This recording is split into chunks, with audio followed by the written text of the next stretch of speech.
Breaking news, breaking news, breaking news. This is soccer over there. It's deadline day, and I'm going to pretend to not have an earpiece anymore. It is the Garlic Bread Warlord, Nick Alifi, and I am joined by my esteemed colleague, and we will have more esteemed colleague on. But right now I have Jason Longshore with me. Jason, how are you, sir? I am good. It feels like all day has been this.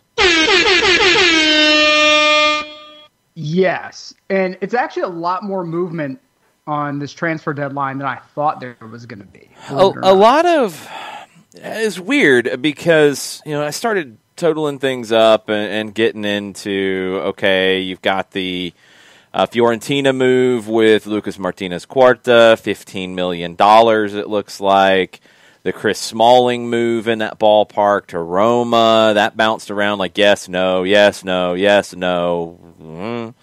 Eric Garcia, they couldn't get that deal. That was a 17 million euro move. A lot of moves in that ballpark that I would kind of wondered if they would get done or not. That 10 to $25 million kind of range. Alex Tejas to Manchester United for $20 million. I think if everything gets hit on that one, that's $20 million cash US. Manchester United signed a 18-year-old winger from Peñarol in Uruguay, 10 million euro. A lot of those, it took a long time for Arsenal to pull the trigger on Thomas Partey. I mean, that was talked about this morning as going to be a done deal. They were going to pay the reserve clause. Then they didn't all day until not the last minute, but pretty late. And Atletico Madrid's kind of ticked off about the whole thing because they didn't tell them first. They just went to La Liga and said, hey, yeah, here's the check, 45 million pounds, here you go. Atleti's like, dude, what? You could have at least told us. Because Atleti, I think, was trying to tie everything together with the Lucas Torreira move, going to Atleti from Arsenal on loan. Probably wanted to piece all this together, and Arsenal played hardball. Arsenal, that's probably the biggest move, right? I'm going to say that today, anyway. Not in the window. Not in the window for the day, yes. I would say that's probably the biggest move for the day. I'm still shocked that Federico Chiesa went for $50 million to Juve. That was the biggest cash move today, right? I believe so. Okay. Which I think is he's extraordinarily overvalued for $50 million, but okay. It's a loan with an obligation to buy. That Juve had to move some money, and they moved Douglas Costa to Bayern, and that was a move that needed to be done. But some of the teams that are pulling some stuff off are a little shocking to me. I'm shocked that Arsenal came through the way they did. Well done for them. Well, they had the money after they cut Gunnar Soros. They cut Gunnar Soros. How? That is the dumbest thing. You have a minimum wage employee who wears a dinosaur suit, and you're going to cut him in the name of to go get Thomas Partey for 45 million pounds. What a plonker! Yes, absolute plonker move. That Dooley's happy though; he's excited. Hey, I want Gunnar Soros back right now. I'm not even an Arsenal fan. I have a list of demands that start with, get me Gunnar Soros, line one. Well, I think Sevilla signed him. Did Sevilla actually sign Gunnar Soros? Because he needs a landing spot. He's had to suffer too much. I mean, the official Sevilla English language Twitter account that has 119,000 followers, dreams do come true. Welcome at Gunnar Soros. And they got the picture. He's got a Sevilla hat on and a Sevilla polo. I think it's done. I think it's done deal. Done deal. Our man landed on his feet. That's a good deal. Soros. Yeah. I will follow your career with great interest for all of the passion that you bring to the game, the energy, the love, the drive, all powered by some random club employee in a dinosaur suit. We salute you, Gunnar Soros. I gotta share this one. I'm not even gonna hit the sounder for it because John's not here yet to yell about Reddit. I'm just scrolling through because we had these moves that happen at the very end, and you always have, the offer sheet is sent in. We're waiting on the deal to be announced. So this one pops up. Sergiño Dest is quoted as saying, "I didn't understand a word Lionel Messi said." I mean, what? Wow. You want to figure that one out, Chief. Yeah. I want to get on that. He said, I saw this was, I guess this was the day before he debuted. He came off the bench.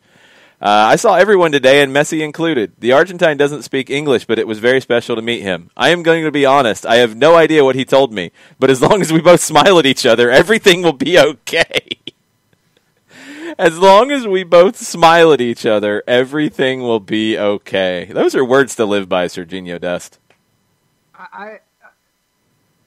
We need to do a GoFundMe or something for Sergiño to get Rosetta Stone. Yeah, maybe so. We need to get him some Rosetta Stone. We need to get him, maybe we can go with the cheaper version and go Babbel. Yeah, I mean, there's something out, but we have to hook up. Yeah, we can make that happen. Google Translate, just run around with the phone on Google Translate. Something. As long as they smile at each other, it's going to be all right, though.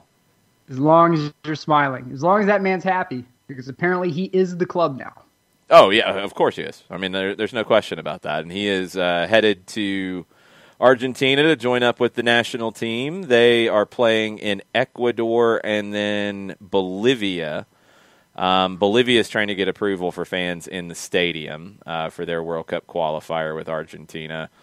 MLS got into some interesting spots here because of these call-ups. And it's different for every spot. Now, remember, FIFA said this is a normal window. That's what they said at first. You got to let guys go for national team duty. Then they came back and said, no, we're doing this like we did in September. Anybody who has to quarantine on either side of the release, you can deny it. Now, some people thought that MLS's rule about 10 days of quarantine was binding. It's not. It's a league rule. That doesn't qualify here. But there are parts of the country that have local quarantine rules. Washington, D.C. is one, for example, and 4 D.C. United players are not going to join their national teams.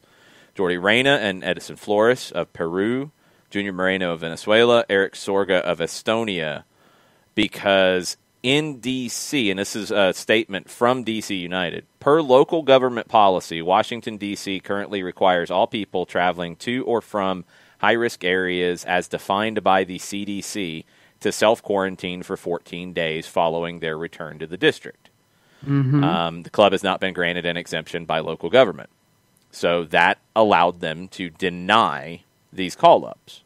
And as we saw this weekend, they need to deny every call-up they can possibly find because they need as much help as they can get. But New York City was able to pull that as well.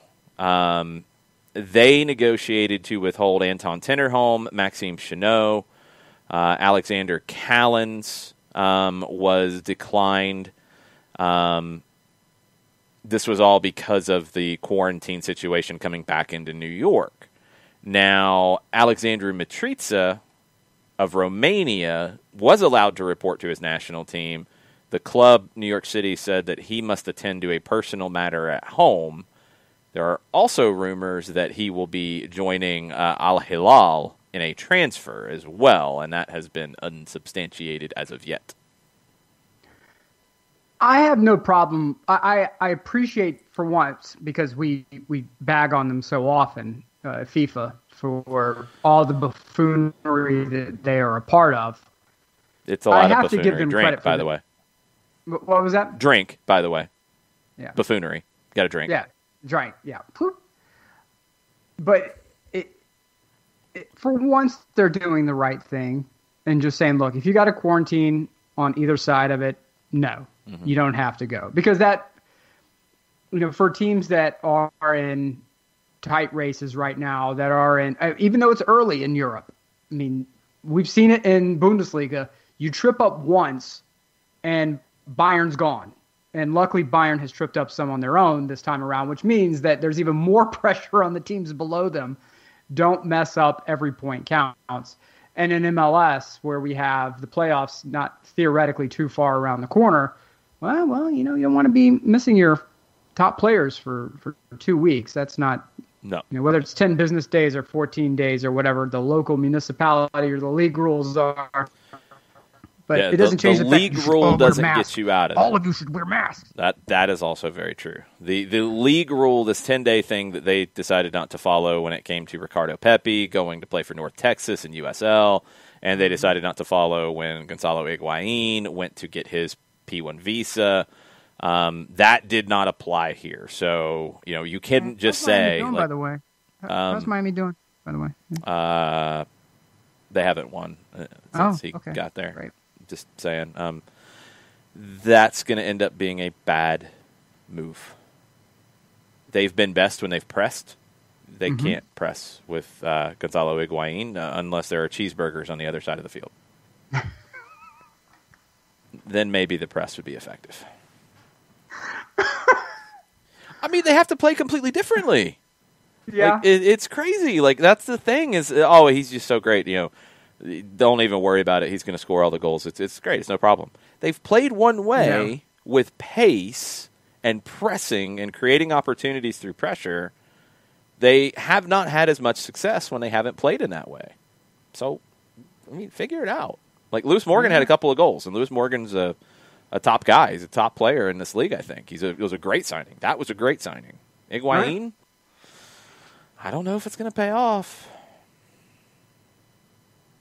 Look, to me, it is.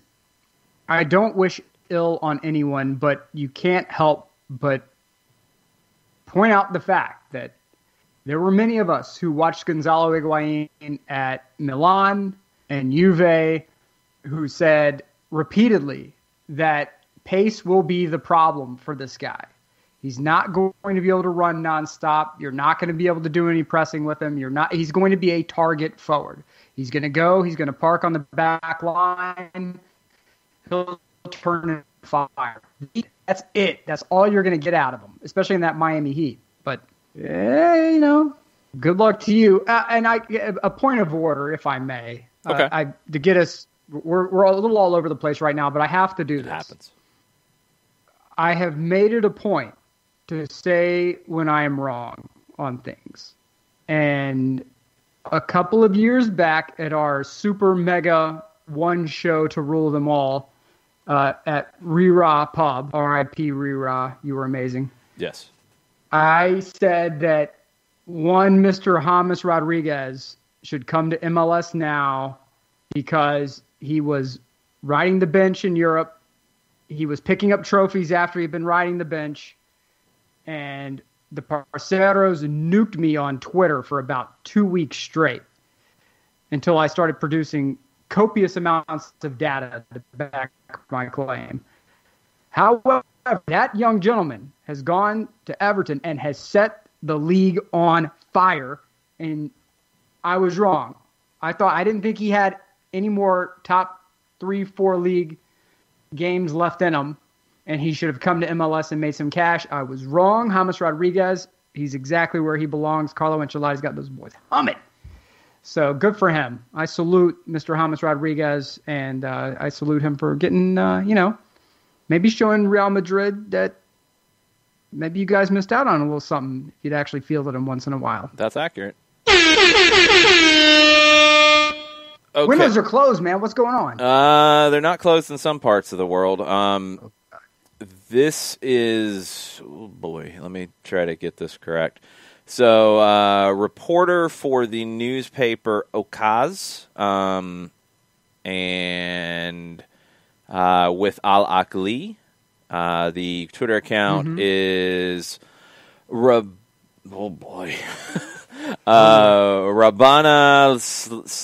oh man, this is a weird one. Rabanal Safena is the Twitter account. 1 million followers. So I think we're going to go with this is probably accurate. The Mitrita move to Al Akli is done. It'll be a loan with, it looks like, a purchase option. I'm trying to see if it is an obligation. This is a lot of translation that I don't think that part is necessarily clear. But it is starting with a loan for Mitrita from New York City. A preference for purchase is the way it translates. I'd probably think that's more of an obligation than an option. So loan for now, purchase later. It's down to translation, so it's a guessing game. The wording is, there's a bit of a guessing game there. If it's, I will take that as an option to buy, but they want to, if we take it as at face value on the translation, it's an option to buy, but worded in such a way that the player understands that significant benefit of the doubt is given to the quality of the player. Yeah.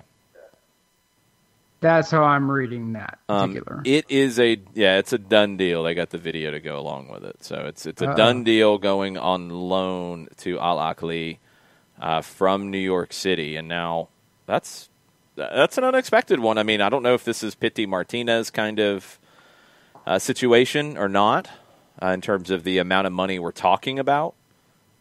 But, yeah. Do we have limousines? Do we have Rolls-Royce limousines? The decision between buckets of cash and a jersey? In the video, no. It's highlights of his time in New York. And that's about it. Because I don't know if he's there yet. So, this is from, on this side of it, Christian Arios, who has written for The Athletic in the past. Talks had been ongoing for a month. Loan with an option to buy, according to Arios. New York City said Mitrita had been allowed to join the Romanian national team and attend to a personal matter. That was the way they described him being able to go when others didn't. I mean, I guess this is a personal matter, but he ain't coming back.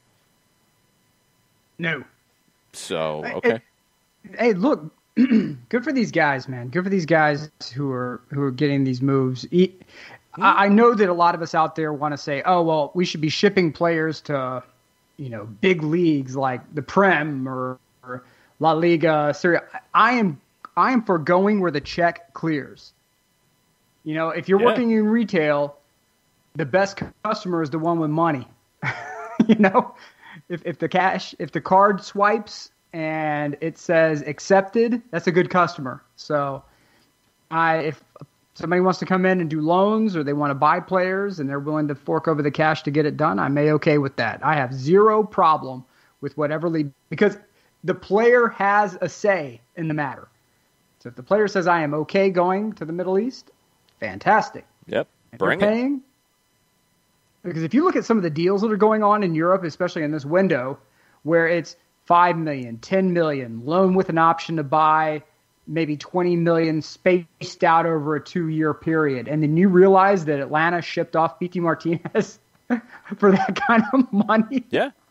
I mean, Atlanta got more money for Pity Martinez than Peñarol got for Pelistri, who's at Manchester United. They got more than a lot of players got. They got more than River got for Martinez Quarta to Fiorentina. I mean, they got great return. Chris Smalling from Man U to Roma, $16.5 million. Yeah. I mean, just throwing that out there, guys. We get a little wacky about stuff from time to time, but I'm just saying that in this economy, get what you can get. There's nothing wrong with getting that money. 100%. Secure the bag. 100%. Let's run through a couple. Oh, is that Jared Smith? That's Jared Smith. Paid. Jared, I've been saving this for you. You're not on video, but I've got something. Oh, God save you. Well, they canceled the Scottish Games this year, so the only country where Coca-Cola is not the top-selling soda at last check. I've got a different soda, thanks to Badgermon and family. I remember it was one of those things where I can only have like one or two a year, and then the magic's gone. Well, I've never tried it, and I'm about to. Hold up. What is the significance of this beverage that you're drinking? That's a weird drink. It's not bad. It really is. It's not bad. It's like like cream lot, soda-ish. I can't drink it a ton for some reason. Yeah, Iron Brew is a Scottish soft drink, Nick. At last check, and this may have changed, so please forgive me, there was a point in time where Scotland was like one of the only countries in the world in which Coca-Cola is sold where it was not the top soft drink, and Iron Brew was. It's really weird. It's got like a cream soda feel. Ooh. I get down Iron with Brew that. is good. You go to a world market, you can find it at the world market. Yeah. You can go to the Highland Games in Stone Mountain. They're not doing them this year, but you can go there and get haggis and get a sausage roll. I'm gonna skip the haggis. Sausage roll, I'm good. I'm gonna skip the haggis, dude. That's fine. Get some, Now, some fried Jared, cod. are you a haggis guy? I've had it once, and it was okay. I mean, it wasn't my favorite, but I wasn't so much grossed out by it as I was like, that's okay. I mean, Anthony Bourdain said if you eat hot dogs, then you should not shy away from haggis at all. That's a good point. Well, when you consider what's in like a hot dog, that's a good it's point. just like you're buying like Kroger brand hot dogs or Ingles brands or Piggly Wiggly brand hot I usually dogs. don't do The that. Food Lion I don't brand do hot that. dog. Food Depot. All right, I'll You try like Food haggis Depot one hot day, dogs. guys. All right, jeez. All right, John. It's No, we're not talking about salting pasta. We're talking about haggis. That's a little bit different level here. I'm drinking an Iron Brew. John would never even have an Iron Brew. He'd be afraid of it.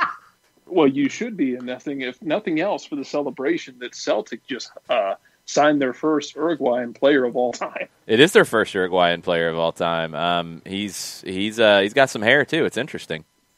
That hair tells me that he's either going to set the left side of the field on fire, or he's going to be awful, and there's not a lot of middle ground. What did Rangers do during the window? Anything? Man, I haven't even checked. I've had my head guess buried that's at a no. work half the day, so I'll have to catch up on everything that they've done. I know Jack Atchison left Celtic. He's been there for 13 years since he was a kid. He never, I don't think he hit what they needed him to in terms of skill-wise, and as a striker, he's sitting behind Edouard, Albion Ayeti, Patrick Klimala, and whatever's left of Lee Griffiths. Although Lee Griffiths scored Sunday, I shouldn't slander him too much. But it's, you're not going to start. So, I mean, I think he signed, I forget where he signed, but he signed a permanent deal somewhere else. So, Yeah, it doesn't look like there were any other big moves. Aberdeen brought, I think he'd been with them on loan, Greg Lee. He is back. It's an initial short-term loan until January. He was in the Eredivisie with NAC Breda. So he's back. they should have brought in Manchester Lawrence City White, guy. if we're being honest. Well, Lawrence White might have some work to do on this side. Bruce Anderson left Aberdeen as well. He's joining Ayr United on loan. So, not any major moves out of Scotland, although there was a report in the Daily Record that the Scottish government has provided a cash bailout, and Scottish football will be saved from financial catastrophe. So that's a good thing. That's probably the best Now, news is of that the all day for levels of Scotland. Scottish football they're going to be saved, or is it just the top tier? Hold on. Let me get the information here. In other words, In are just Scotland Celtic and today- Rangers collect? This is not without Scotland's best attempt to sabotage themselves. Oh, they in the probably spring, of will. course. I will Right. raise an Iron Brew to it. Record Sport understands that the SFA, that's the Scottish FA, and the SPFL Joint Response Group will release a statement this evening confirming that an agreement has been struck between the football authorities and Holyrood during crunch talks with Sports Minister Joe Fitzpatrick this afternoon. Details yet to be confirmed. Fitzpatrick, who had held talks over funding with the UK government last week, has confirmed that a cash bailout is on the way to help clubs survive without supporters. New consensus has been reached to work out a roadmap on how and when fans can be safely allowed back into the stadiums. It says the news will come as a huge relief to a wide range of Scottish clubs, many of which have raised distress signals at the thought of being asked to play on without any matchday income. An anonymous source said it looks like there will be some good news for those clubs who are feeling the most financial strain. Without fans and without government funding, Scottish football faces an existential threat, but thankfully this has now been acknowledged by the government. So that's probably the news of the day out of Scotland. I wish Italy would do the same because Sicilian club Trapani has just they were supposed to field a team this weekend, and they were not able to financially do so.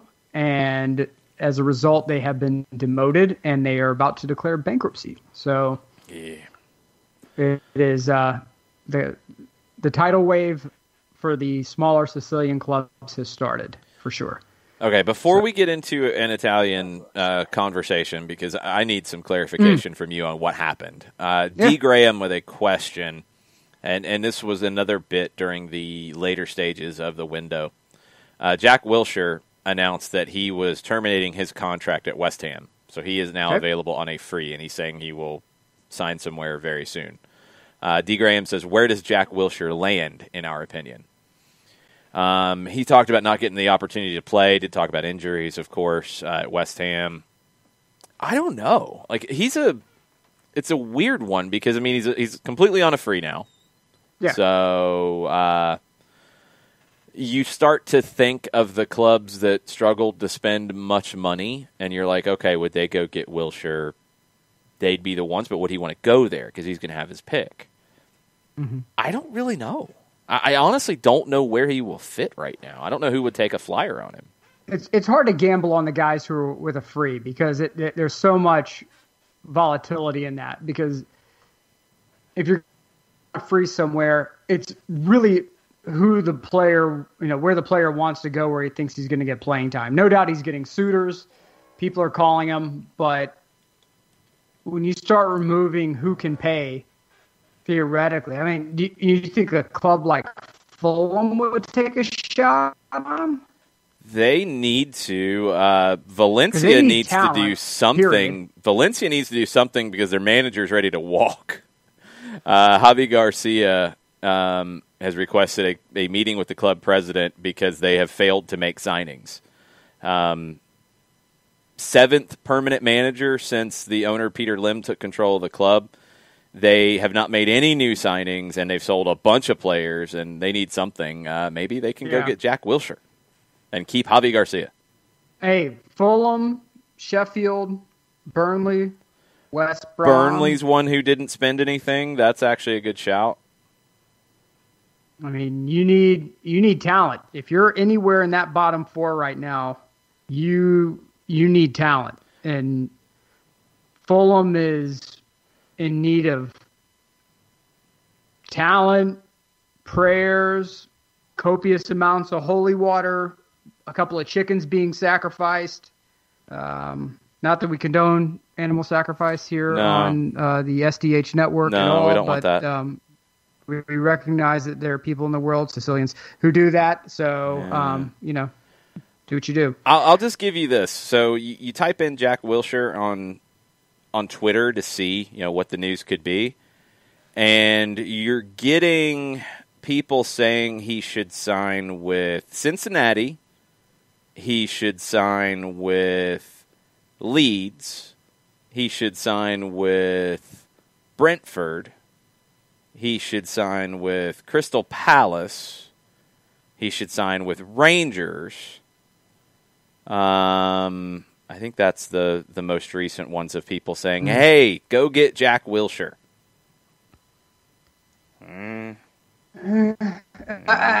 Tampa Bay Rowdies are also in the mix, according to @RowdyJohn. Oh, are they? Yes. Oh, okay. Well, yeah, that's where he should go. Go get your man. If you got the money, go get your man. There are far worse places you can live in the world than the Tampa St. Pete area. I mean, if I were Jack Wilshere, I would live in St. Pete because St. Pete is beautiful, and I would ride into Tampa. And this is from someone who worked in Tampa for 2 years for the Buccaneers. So I can tell you, I know all the ins and outs of Tampa. Tampa this is area. wild. Somebody points this out. This is crazy.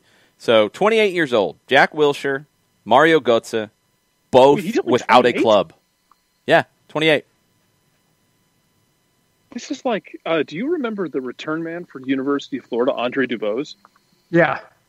Yeah, it's like Andre Dubose was at Florida for like 9 years. And his senior year is like, 4 years senior, Andre Dubose. Like, no. He's been there since Rex Grossman was there and then won 2 titles with Tim Tebow somehow. Right. Jack it's Wilshere like Cherokee can't be Parks 28. would do. Like, for all of us real old folks. Cherokee Parks was yeah. a Duke for 14 years. Yeah, He had like a retired full at Duke. NBA career there. That's true. No idea how Jack that worked Wilshere out. must have have we all been flying way too close to a black hole and bent time, and Jack Yes. Wilshere hasn't been? It's like Interstellar. Yeah. Jack Wilshere went and circled Gargantua Jack a couple Wilshere- times and came back. Jack Wilshere was on the planet and only aged like an hour, and the rest of us have aged, 10 years. Yes. God, how is he Wilshere only can 28? look. It's the age-old question: do you want money, or do you want bragging rights? If you want bragging rights to say I'm a Premier League player, I am making my way with Club X, then great. Take a little bit less cash, go to a club like go to a club like Brighton or West Brom and do well. But if you want to make some money and you want to make that jump, there are some clubs in MLS who would pick up Jack Wilshere, I think. I mean, Yeah. I think there's some clubs that could use him right about now-ish. Yeah. No, that So- could definitely happen. Hey, DC, what you doing? You up? I mean, there's no transfer fee. It's true. If it's a free, there's no transfer fee. You bring the guy in. You can buy that down with TAM, right? Yeah. Because it's just salary. Yep. Yeah, you can buy with TAM. Well, New York City's got an open spot now. There we go. Hey, man, and I mean no offense when I say this. If Lace Matuidi can come over on a TAM deal, I can get Jack Wilshere on a TAM Oh, deal. with no transfer? Oh, Yeah. Of yeah. course you're going to get Jack Wilshere on a TAM deal. Come on now. I do love I'm that just going to Miami has like. I'm just going to head that off at the pass before anyone says otherwise. Yeah. I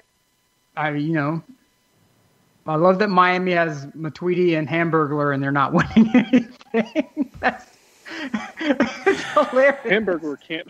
Hamburger just, man,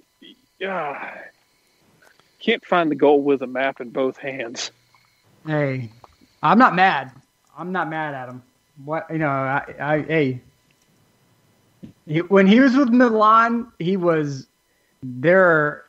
He was about as useless as a three-legged dog burying a pile of crap on a frozen pond. I'll put it to you that way. Wow. Okay. That's about as useful as that character was. For all of us parents out there, the ultimate insult on Thomas the Train is you are causing confusion and delay. And that is what the Hamburglar does on a regular basis for your attack. He causes confusion and delay. So, I'm sure if Payson's out there, Payson's like, no. Yeah, of course. Inter Miami hurt itself and it's confusion. That's right. Sorry. The Miami FC was last night. Yes. Yes. Yes. Badger with a good point. Cincinnati can take Wilshere because they have a hospital as their shirt sponsor. Does he get rewards points? Is this like a Kroger Probably. Plus card? Probably. I mean, I would hope that comes with the deal. I don't know how he's going to do with our pay-for-play healthcare system here, though. I mean, if he's going to spend a lot of time and energy in that hospital, he's going to make sure he piles up that HSA appropriately. Burned as always with a the good second point. you sign him, that's a sunk cost. That's it. Burned as always with a good point. I think sporting directors have gotten a lot smarter and they don't sign injury-prone players anymore for their past glory. Whoever signs Götze must be crazy. The guy has a metabolic illness that destroys his muscles. Probably not the best of signings if you're going to go get Mario Götze. Just saying.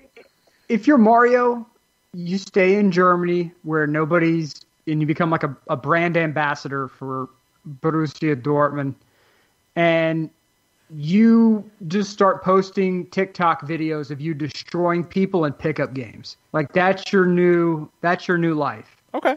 Yeah, it could work. You post TikTok videos of you like wearing full lederhosen at Oktoberfest. When we get it back, make Oktoberfest happen again. In full lederhosen, destroying people on TikTok. Mario, that's your life, and there's nothing wrong with that. Götze just needs to go the full Brian Jordan pathway, where he has a really solid career. You know, he has his glory. Right. No one's ever going to take away the glory he has. But then you add on top of it, he's going to play. He's going to get done. He'll go in the broadcast booth. He might dabble in front office stuff. He's going to keep his hands busy around the community and be involved in a lot of different things. And he's just going to be associated with the sport in that town. Yeah. It's not a bad life. I mean, it's a good life. I mean, Paul Bird Mrs. Mario being, Ghost a is pretty, 1950s wind-up pitcher to now just being a goofball, being like a professional, dad pun maker on Braves games. It's a good life. It's a great life. Look, I get it. Everybody wants to live that peak, right? Everybody wants to stay at the peak, but the peak is different for each person. I mean, sometimes the body just can't hold up. Bo Jackson is the greatest athlete I've ever seen in my life, ever, in any sport, at anything. And the man's body failed him. And it was sad, and it was terrible, and it felt like a national tragedy when it did happen. The man broke baseball bats over his thigh, his head. He just broke it, just snapped it in two. And he ran up a wall when he played for the Kansas City Royals. Just ran up the wall, robbed a home run, then proceeded to rifle it like it was shot out of a rail gun across the entire field. The guy could do anything. He was like a Greek hero. And then one bad tackle. Yeah, just like an awkward one. It wasn't even like it was. It was just weird. No. Have you seen the 30 for 30 on him? Oh, yeah, it's one of the best. It's amazing. It is amazing. I mean, the irony of Bo Jackson is anyone else might not have done that to their hip, but because he was so powerful, right, that tackle, somebody else might have just gone down. No, he just decided to rip it out of the socket in the process. Yeah. I mean, he was that 30 for 30 nailed it. He said like the last of the mythological figures. Like the last of the people before social media, before everything was on video. He was the last of where it's all one person telling another. It, like the viral storytelling. That was Bo Jackson. Like that's, but he as the great of an athlete as he was, his body failed him. And that happens to players. A World Cup hero like Mario has this ailment that wrecks his body, and he's out earlier than we want him to be, but it is what it is. We can't just destroy people on TikTok, my man. There's Well, actually, and Bernd points this out to us, his wife is an Instagram influencer with like 1 million followers or something. He needs a reality show. He needs to be, whenever our boy Bentner goes and starts to actually play again for the senior team, not the old boys team, he can take over the reality show. You did not just do this. Yeah, no, let him take over the reality show. You did not mention those two men in the same sentence. Yeah, he'll have the reality show. It'll be good. Oh my God, Jason. I didn't say anything about them as players, and Bentner wasn't a bad player, by the way. It could be the reality show. So who would be next? I mean, who are you going to go get next? Ronaldinho? Now that he's out of jail? Is he the third season? No, he needs to be. It needs to be like Jersey Shore for him. You need to put Ronaldinho in a place like in Malibu. I like it. And cameras all over the house. Danny Alves can come visit. Yeah, Danny Alves comes in. He comes in to stay for a little while, and then he leaves. And then we bring in just for the off, like just for the good cop, bad cop. You bring Ricky Kaká in. Yeah. Who tries to clean up Ronaldinho's life and all that. That's right. Yeah. And then Ronaldinho's over there like stone cold, like smashing beers together and like pouring them over his head while he's like nutmegging people on the street. There's money in this, guys. I think we got something. All right, we're set. We got this done. This is good. Oh my God! I mean, the other option here is to take a bunch of former players, split them up somehow, and do like a real world road rules kind of thing. Well, that's next. We got to establish the reality shows universe. a little bit first. Yeah, then we do the challenge type of thing where we bring them back and they have like 5-a-side games, and then we're really raking in the money. But when we think about the insurance policy, that show will have to carry. It's all right. If you do a 5-a-side game with a bunch of 50-year-old like former superstars, we'll get it covered. We'll get it handled. There'll be lots of money to be made in this. By who? God? Probably, yeah. That might be what it takes. It'll happen. I just think that it can happen, Jarrett. I don't like your. I think Jason and I initially in a level of disagreement have now found common ground, and I feel that you, Jarrett, are now the nagging Nelly in this whole thing, who's trying to slash our tires on this magical mystery tour. Well, I have this concerns. turnabout is fair play because remember, Jason's been shooting down our idea of taking over Vancouver. That's true. Yeah, that's true. garbage. Jason has been taken. He has said repeatedly that us going to Vancouver and installing Catenaccio is a bad idea, and I think it's a marvelous idea. It's garbage. It's garbage. How's it garbage, Jason? It's garbage. We're bringing a system that can thrive in MLS. It can happen, and we can make it work. And I believe that we possess the ability and the know-how. The formation itself works. Atlanta United proved that the formation itself works. They didn't quite have a true sweeper in that, but the offset 3-5-2 worked. You're reaching. That's not reaching. You're reaching big time. We need a sweeper, baby. I'm bringing the sweeper back. I'm bringing sweepers back. Dun, dun, dun. Guess what? It doesn't matter. Stephen A. Thank you, Stephen. He just chimes in every once in a while. I can't wait to see Stephen A. tomorrow morning when he has to stay up till like 1:30 in the morning to watch whatever the hell the Falcons do tonight. He's going to be hurting. Oh. If you haven't seen his Twitter account, though, and what he had to say after the Cowboys game, go take a look. It's worth the time. He was enjoying himself. Oh, when they lost to the Browns? Yes. Yeah. Yeah. Stephen A. had a good time with that one. Yeah. It's. I want MLS to become the test bed of crazy soccer tactics, where we just throw stuff out there. And is it a revival of Catenaccio? No, not really. Are we bringing like full gegenpressing? Yes. Okay, let's tweak that now. Okay, is it gioco all'italiana? No, we're not doing that. Oh, is it English? Kickball, and we're just gonna boot it and run. Yeah, I'm waiting for someone to re-invert the pyramid. We kind of already did that. What is this?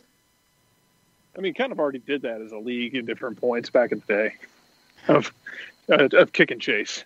Yeah, they've done a lot of that. Yeah, kind of got that covered.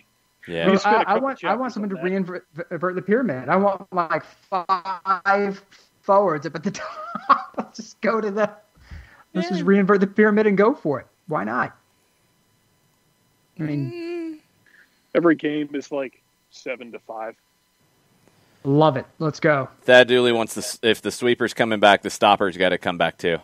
Oh, of course. Yeah, you got to have the stopper in front of the sweeper. You got to go like diamond in the back with not 2 center backs, but like one in front of the other. Yeah, got to have that. Yeah. Absolutely. Flashing back to high school. Nick's going to petition that it actually takes 3 yellow cards to get a red. That's a whole different ballgame. I'm going to teach my people to actually tackle. That's the thing. I'm going to teach Mejores Patatas on Twitter. Go watch. You'll see highlights of Nick's training methods. Hey. I'm sorry that I want to bring a bit of physicality back to the game. Power! Look, I think that with subtle alterations, the sweeper can be reinvented for a functional position today. Where you replace it with a 6. You'll be running with 2 6s on the field. I think that can work. It can happen. A bit of a better ball handler, somebody who is going to trigger that attack, who can handle the press. That ain't true! Out. As many sound effects as you like, it can work. It can work. I mean, to be fair, have you ever seen anybody play the game called soccer? There were times in Portland when Nagby was sitting in front of two holdings. So I mean, saying a little bit of freedom. I'm just saying. Didn't know if he could defend until you got here, and Tata's like, "Oh no, he can defend. He's going to have to defend." Right. Well, which is how Catenaccio is set up, where if you run the offset 3-5-2, where you have one winger who is normally higher and one winger who's normal, that you have a player who drops in behind the higher wing to help provide defensive support. In this case, it was because Julian Gressel had a unique ability to turn over the ball at a clip. So thank God Nagbe was right behind him to, turn. I'm trying to find the right non-profanity word here. To turn poop into gold. So, yeah. And I await your hate mail for all you Gressel stands out there. But the facts are facts. All right, let's do a couple things here real quick. So I need an explanation of the Juventus-Napoli situation as you saw it, Nick. But first, for anybody who is joining us and actually expecting like a news update, because it was transfer deadline day, I guess we should probably do that quickly. Here are the moves that I wrote down that I thought were kind of the big ones of the day. Hit those really fast, and I know, Nick, you've got some out of Serie A, and Jared, your Scottish teams got bailed out, so that's the good thing. That's what we got out of Scotland. That's where it begins and ends. Celtic had an Uruguayan player, and Scotland got bailed out. Yep, and they all drank Iron Brew and ate haggis. Roma got Chris Smalling back after back and forth. That happened. Lucas Martinez Quarta to Fiorentina from River Plate, over $15 million. Barcelona, total, absolute disaster. Just a disaster of a disaster. I mean, they couldn't get Eric Garcia. They've got a deal agreed with him for next year. Couldn't get it done with Manchester City. €17 million with add-ons. Bid refused. Manchester United didn't come in and buy Dembele. Barca couldn't get Memphis Depay in on a deal. They did send Todibo to Benfica for a 2-year loan with a buy option, so they're getting like €2 million out of it. They did, at the very end of the day, sell Rafinha to PSG at the very end, which didn't give them the money to be able to get other things done because welcome to Barcelona. Oh, yeah, and they're like almost $900 million in debt. Good day, Barcelona. Good times. Atletico, they signed Gunnar Soros. Or no, that's Sevilla, sorry. Atletico did not get Gunnar Soros. They tried. They didn't get him. They watched Thomas Partey walk out the door when the buyout release clause was hit. They did get Lucas Torreira in on loan from Arsenal. Valencia might not have a manager because Javi Garcia is ticked off because no players were brought in. Talking about disasters, there's Manchester United. They did stuff. Ed Woodward was walking through the convenience store. He didn't even get to TJ Maxx. He was at the convenience store and saw things like for sale near the register. He bought a couple of candy bars, like not even good ones, like the generic ones that are like made-up brands. Sam's Bar. Yeah, he bought a Sam's Bar. Yeah, he bought some patchouli, to light up in his apartment so it'll smell nice. He picked up some of the like Christmas tree air fresheners to put up on his car dash window. He did sign Edinson Cavani on a free when I think every other team in the world passed. He finally got the Chris Smalling deal done. He brought in a good player in Amad Diallo, but he's not coming until January. He got Alex Tejas done. He signed the youngster from Peñarol.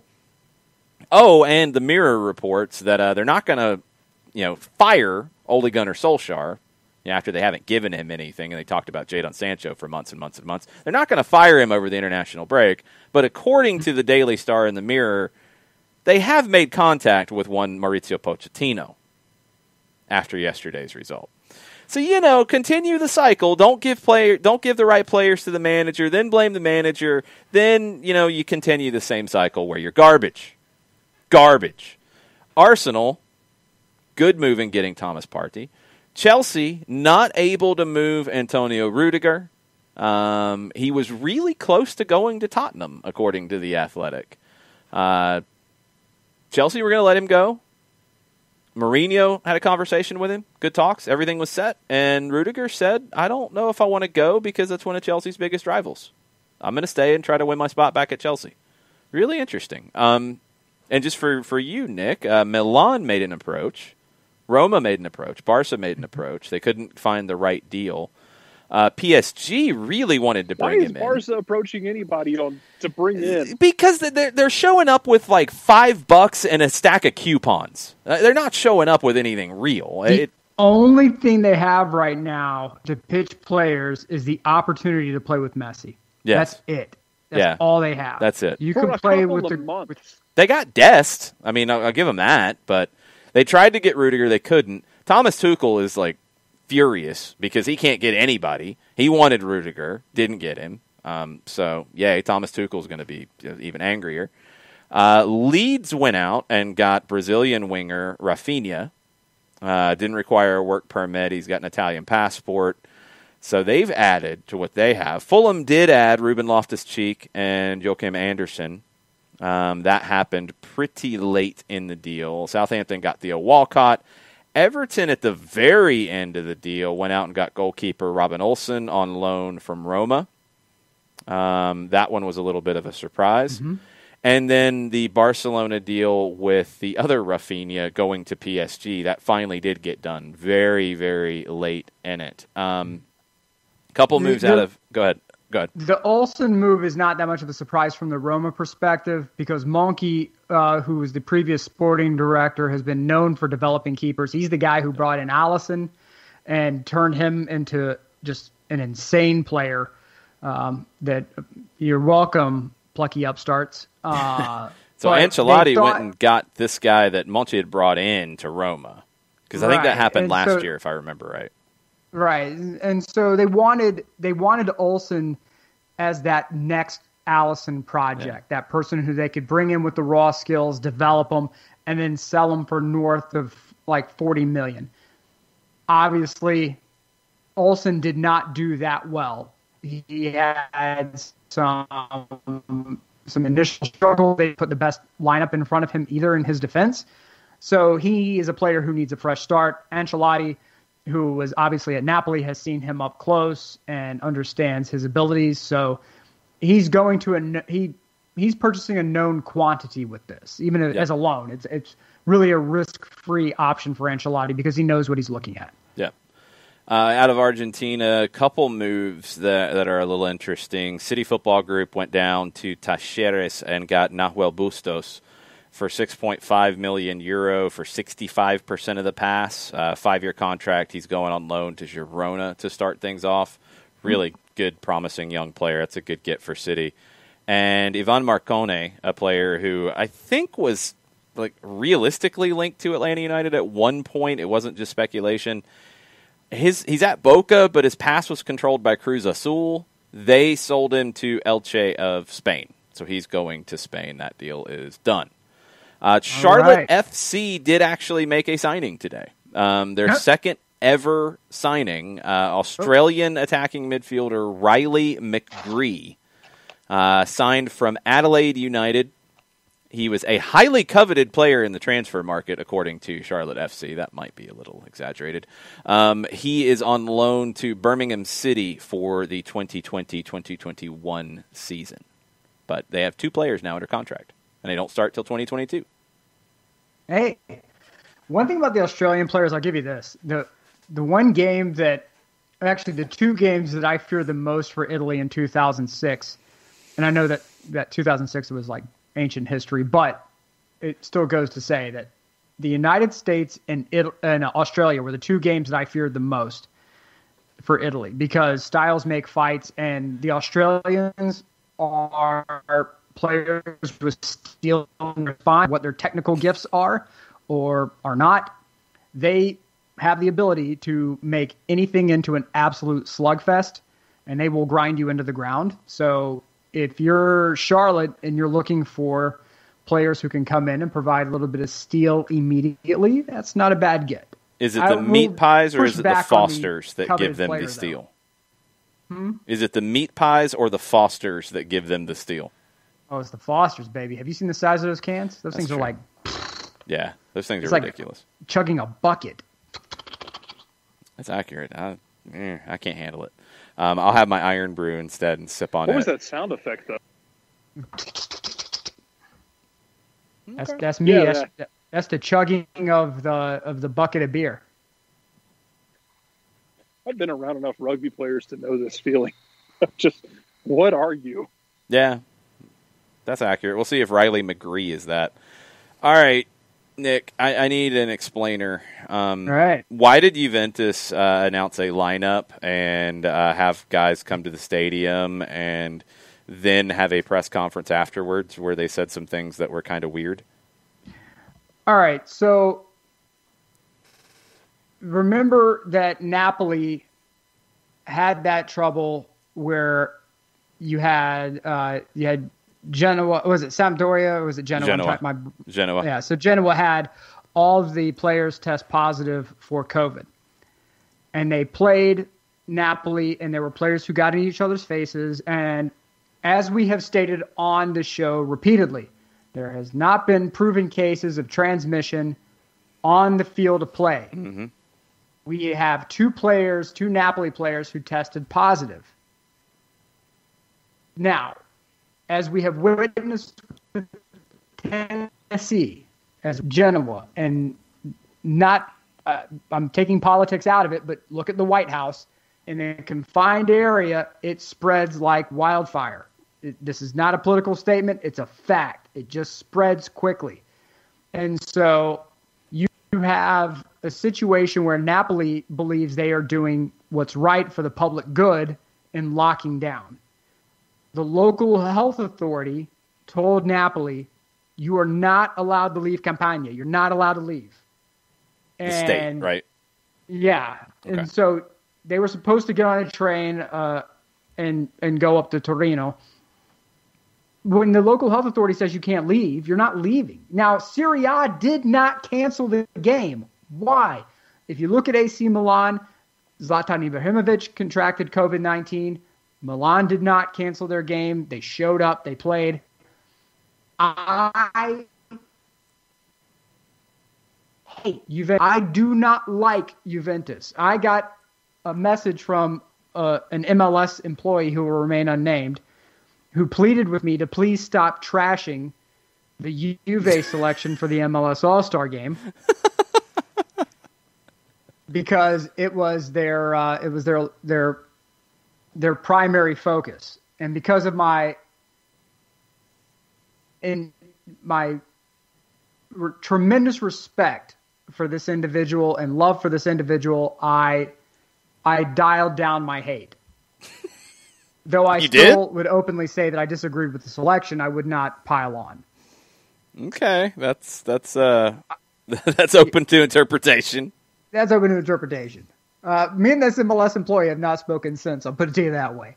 But I will say that Juve did what they had to do and Twitter has massacred Juve for this. They have said Juve should have canceled. Juve should have pushed for rescheduling.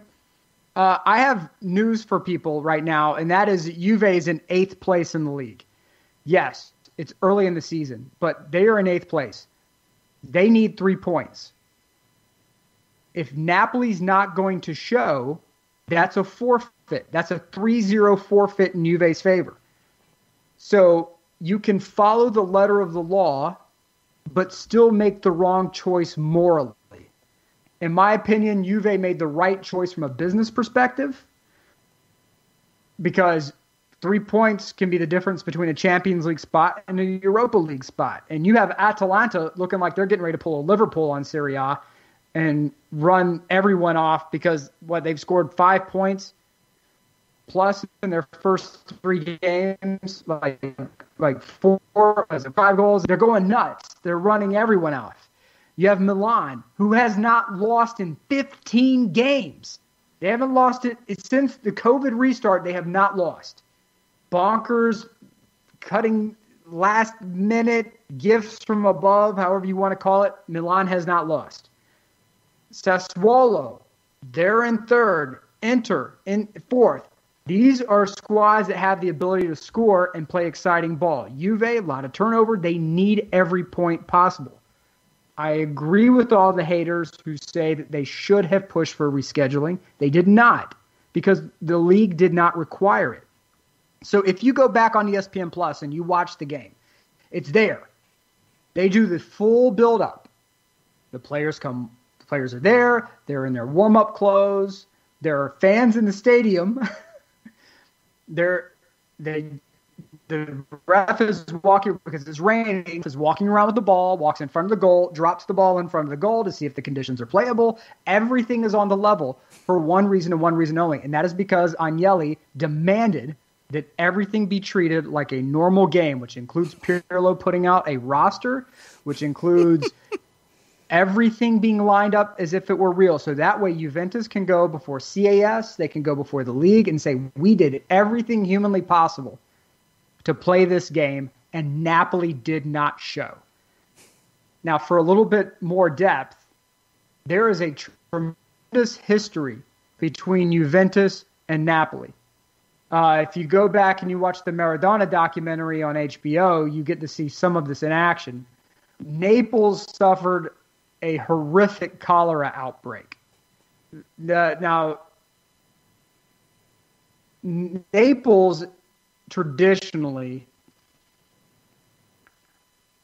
has the southernmost Serie A club. You'll have other clubs that'll pop up, like Palermo and a couple of others who will pop up here and there, and then they'll get dropped down or relegated. But the stalwart of southern Italian soccer has been Napoli. But anytime they would travel, ultras would start singing about the people from Naples having cholera and bringing diseases, and there is a tremendous amount of hatred as a result from both sides. Mm-hmm. And anytime the Juve faithful show up in Naples, they are getting just drilled by the Napoli ultras. So there's no love lost here. There's no sense of camaraderie or, what's good for the league or anything. Juve is out for Juve. Nothing more, nothing less. They are not a club that is going to try to make, hey, look, we just push for rescheduling later on down the road. We'll work it out. It's no big deal. Hell no. Give me the points. Give me the 3-0 deficit. I don't care. Let's roll. That's exactly what happened here, because the league allowed it. If Serie A steps in and says cancel, it's no problem. The game's done. But Serie A did not. And as a result, Juve did the dog and pony show to make it look like it was a real game. And then if you go on ESPN Plus, it's on for about an hour, and then it goes to like almost an hour and a half long commercial break. So that is the short story long about what happened with Juve and Napoli and why there's so much venom on social media about it. Because you already had Juve ultras online who are starting to say, oh, well, we didn't want those disease-carrying Napoli fans coming up here anyway. We don't want their disease-carrying team to come up here. Keep them out of Torino. And it got really nasty really fast. It's been wild to watch on Twitter. This is not going to do Juve any favors within the league. I can tell you that. And that's why Agnelli came out and gave that stupid statement that he did. Oh. And that's why everyone from the league is coming out and saying all the stupid stuff they're saying, because they're trying to cover their butts. There have been outbreaks in Sicily. There have been outbreaks through other parts of Italy. And Spadafora, who's the sporting minister for the Italian government, who has received a tremendous amount of heat in the past because of his, whenever the league talked about reopening, he was like, no, we're not going to do it. We're going to shut it down. And everyone railed on him. He wants no responsibility for anything. And in Italy, from a political standpoint, no one wants to be left holding the bag. There's not going to spinal column integrity to kind of weather the weight of having that kind of decision on your shoulder. So they keep passing it. And the hot potato this time ended up with Serie A. And Serie A, as we know, is they are Patrick Mahomes when it comes to getting rid of that hot potato. It's boom. Okay, Juve, it's yours. And Juve's like, yeah, dropping it. Yep, we'll just take the forfeit. Thanks. Burns said it sounded like the Juve president accused the Neapolitan health authorities to do the team a favor by not letting them travel. So saying that the health authorities were in cahoots with the club and said, yeah, you guys can't travel because you're going to be missing some players. Right.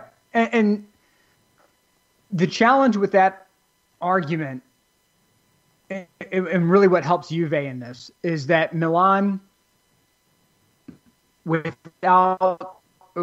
seen what presence Zlatan Ibrahimovic is and when he left with COVID, they had to do like a little, square dance of who was going to be playing striker. Right. So it was going to be Rebic, and then Rebic got, his elbow dislocated, and then it's like, okay, well, next man up. As a result of that, they're the highest profile team that I can think of that has had to keep players off the field in mid-season because of a COVID pickup. So if anyone out there can correct me on that, feel free. But to my knowledge, that's the highest profile player who has had it in Serie A. I think so. Yeah, and if you're Juve, you're in a different position than normal. Now, keep in mind that whenever we were talking about Suarez coming to play and he took his Italian language test, and then words started a minute that calls, wiretaps were put in place, and Juve was busted trying to set up the language teacher and all that. Everyone aims any conspiracy theory at Juventus. Since before 2006, anything that goes bad in the league, it's Juventus's fault. If a lightning bolt hits an old man in the middle of a field in Italy, Juve probably made it happen. Accurate. If a penalty's called in a Serie C game, Juve probably called it in to make it happen. So for once, Juve's in the position of being able to point the finger the other way and go, ha, ha, ha, Napoli is trying to game the system. We are the good employees who are following the letter of the law, and you scallywags, you scandalous cretins, you are out there bad things by getting government officials to come to your aid. So yes, I am not shocked. There are now accusations that the government, the Napolitano government is coming in and saying, no, you can't go. You'll be at a competitive disadvantage. So yeah, I'm not shocked by that at all. One more since you're rolling on Serie A. Nick said, what's the latest on Milan's new stadium conversation? Michael Cox's podcast was talking about this. So there've been talks that the hardest thing to do in Italy is to get a stadium built, and you can see this from when Jim Pallotta owned Roma. And there were conversations going around Twitter that they had broken ground, that they were a few months away from being done. Nothing had been even signed off with the Roman government. And it's the same thing with what you're seeing in Fiorentina, where Rocco Commisso is trying to get a stadium built in Florence, and there are fistfights in the local government because of this. The one place that seems to be the exception is in Milan. And that is because Inter and AC Milan have worked together. Initially, they wanted separate stadiums, and then they came to realize that wasn't going to happen. They've come together and decided that they're going to rebuild. They're going to build a new stadium to replace San Siro. Which, the reason that this is a big problem is, one, the entire country is a UNESCO World Heritage Site. And two, the cities make money from the stadium. They own the stadiums. Right. So for all you Braves fans out there, like we talked about, why did the Braves have to leave Turner Field? They didn't. But they didn't earn as much money because the city, so a large market team has to operate like a small market team. And when you're a team in Serie A that really has to have every dollar humanly available to you, and you look around the league, Juve owns their own stadium. They're making a ton of cash off of it pre-COVID. We need to follow that model. So it really, let me pull the podcast up really quick. I like having this information typically off the top of my head, but for this purpose, I don't mind going to this. Joe Tacopina, who was the previous owner of Venezia, was on a podcast recently where he talked a little bit about the challenges of trying to get a stadium built, because he wanted a new stadium for Venezia and he wasn't able to get it done. And he was initially part of the Roma, and it's the it's the Forza Italian Football Podcast. I want to make sure that I give enough credit to these guys. Joe Tacopina said that it's impossible to get stadiums built in Italy. So if Inter and Milan can get this done, it will be huge for them. It'll be a financial boon to both teams. There's no ground broken yet, as far as I know, but it's a lot of progress compared to where it was, because Berlusconi, he had every year, it seemed, that he and his daughter were trotting out a new stadium design, almost more than Miami, where they had, like, oh, it's this cubist design, this cubist futuristic design. And no, it's not happening. You're not breaking ground on it. You have to have both teams working together. That's why Roma is not going to get a new stadium unless they have Lazio on board. And thankfully, Inter and AC Milan got it worked out. But you still have clearances to get done. Don't get it mistaken. And that's why Dan Friedkin, the owner of Roma, is meeting privately with the mayor of Rome to try to get the deal done. I guarantee you part of the purchase was the idea that he would grease the wheels to make this deal happen to get a new stadium in Rome. But Joe Tacopina mentioned that on the podcast. He said, you dig 6 feet, you're hitting like a 2,000-year-old fresco. What do you want to do? You want to destroy the fresco to build a new stadium? No. UNESCO comes in and says you can't do anything with this. The government says you can't do anything with it, which the only options for them are you flatten San Siro and build in its place, and you have to find a new stadium to play in for the time being. Good luck. Maybe you make a deal with Monza and you travel up and make a deal with Berlusconi where you get to play up in his stadium for a little while the new San Siro is being built. It's going to be interesting to see how it plays out. Don't ever believe that ground has been broken on any stadium in Italy until there are photos with the prime minister, the mayor, Sophia Loren. Name the celebrity who's going to come in. I'm just telling you, you need a photo with a lot of people to prove to me that any ground has been broken on any stadium. Don't believe anything you read on any publication until you see the image of it. Would it be safer to wait till there's actually a game being played to make sure that the stadium is not like inflatable, like when the Allied forces made the inflatable tanks that one time to look like it was a standing army from a distance? Yeah, I would wait until about halfway through the first game played in the new stadium to finally realize it's real, that it's completed. Outside of that, I wouldn't believe any of it. I seriously wouldn't. It's nuts.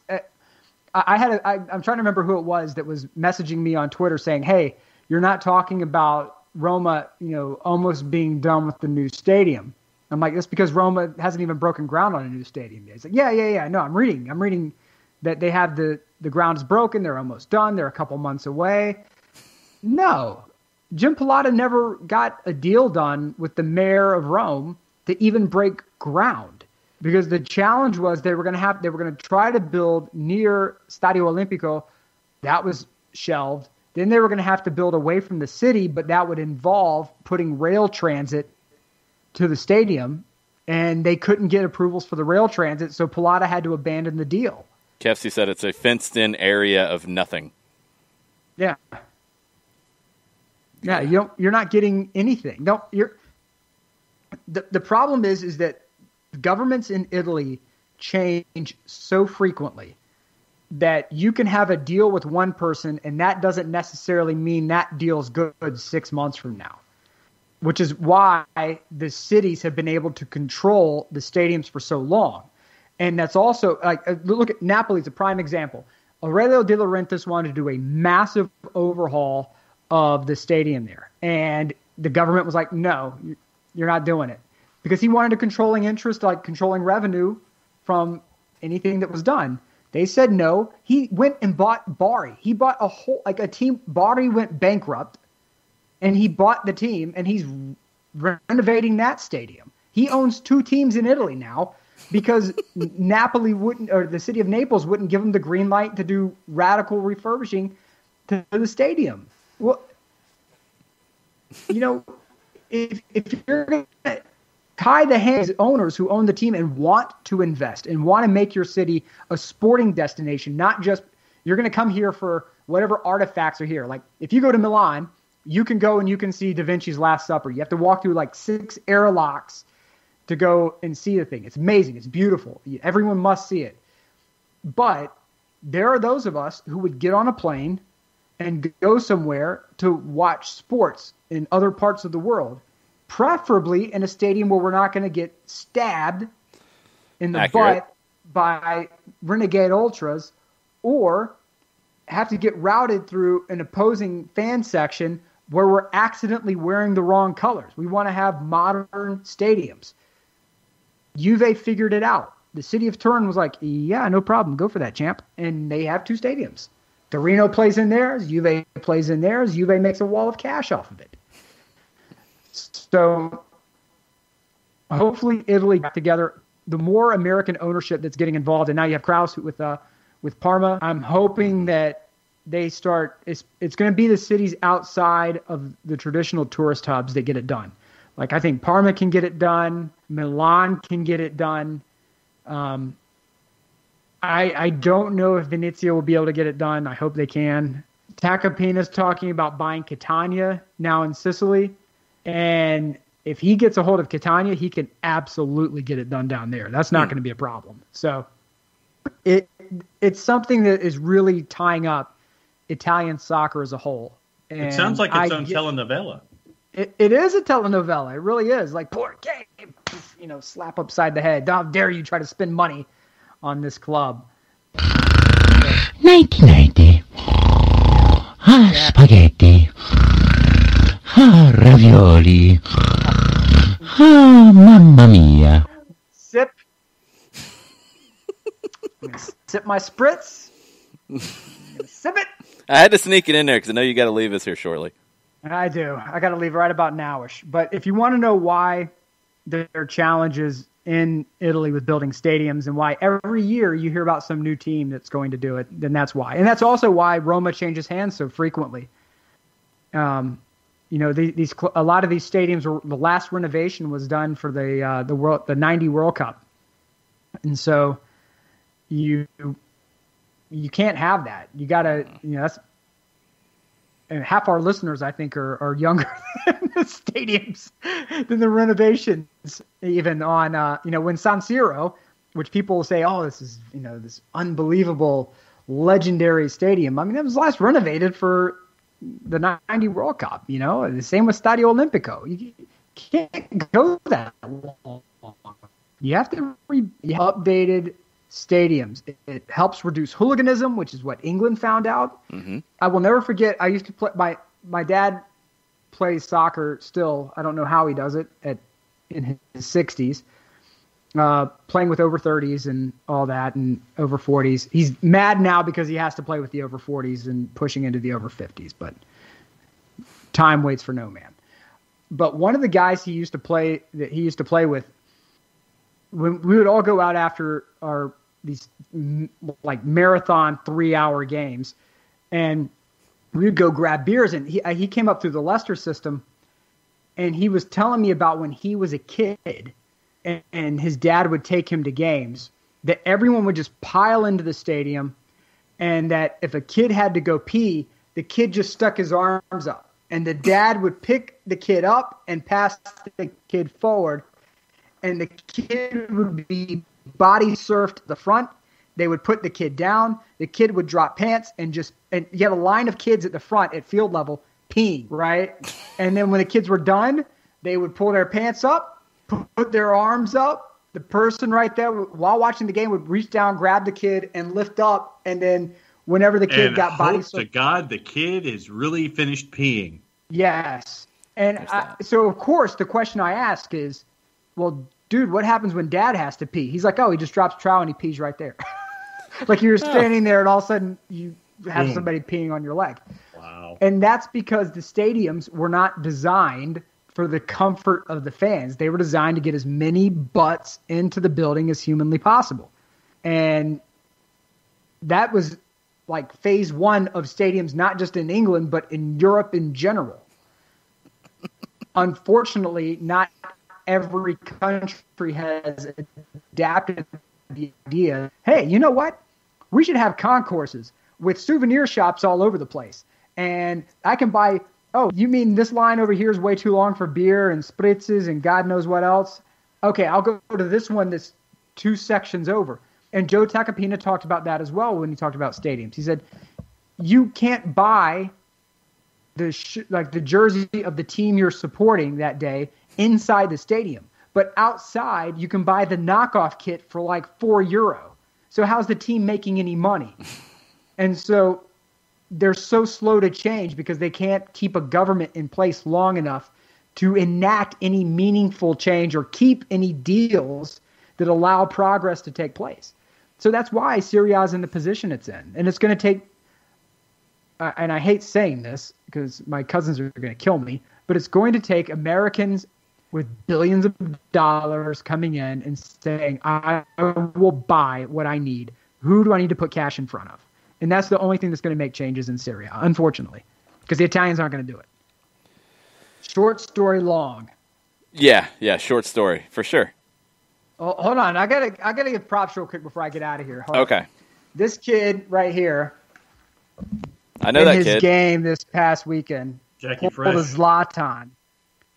You're going to have to be specific because that could be a lot of different things. Right. It means there was a ball that bounced up right in front of him, and he did like a falling roundhouse volley. Oh, come on. Yeah.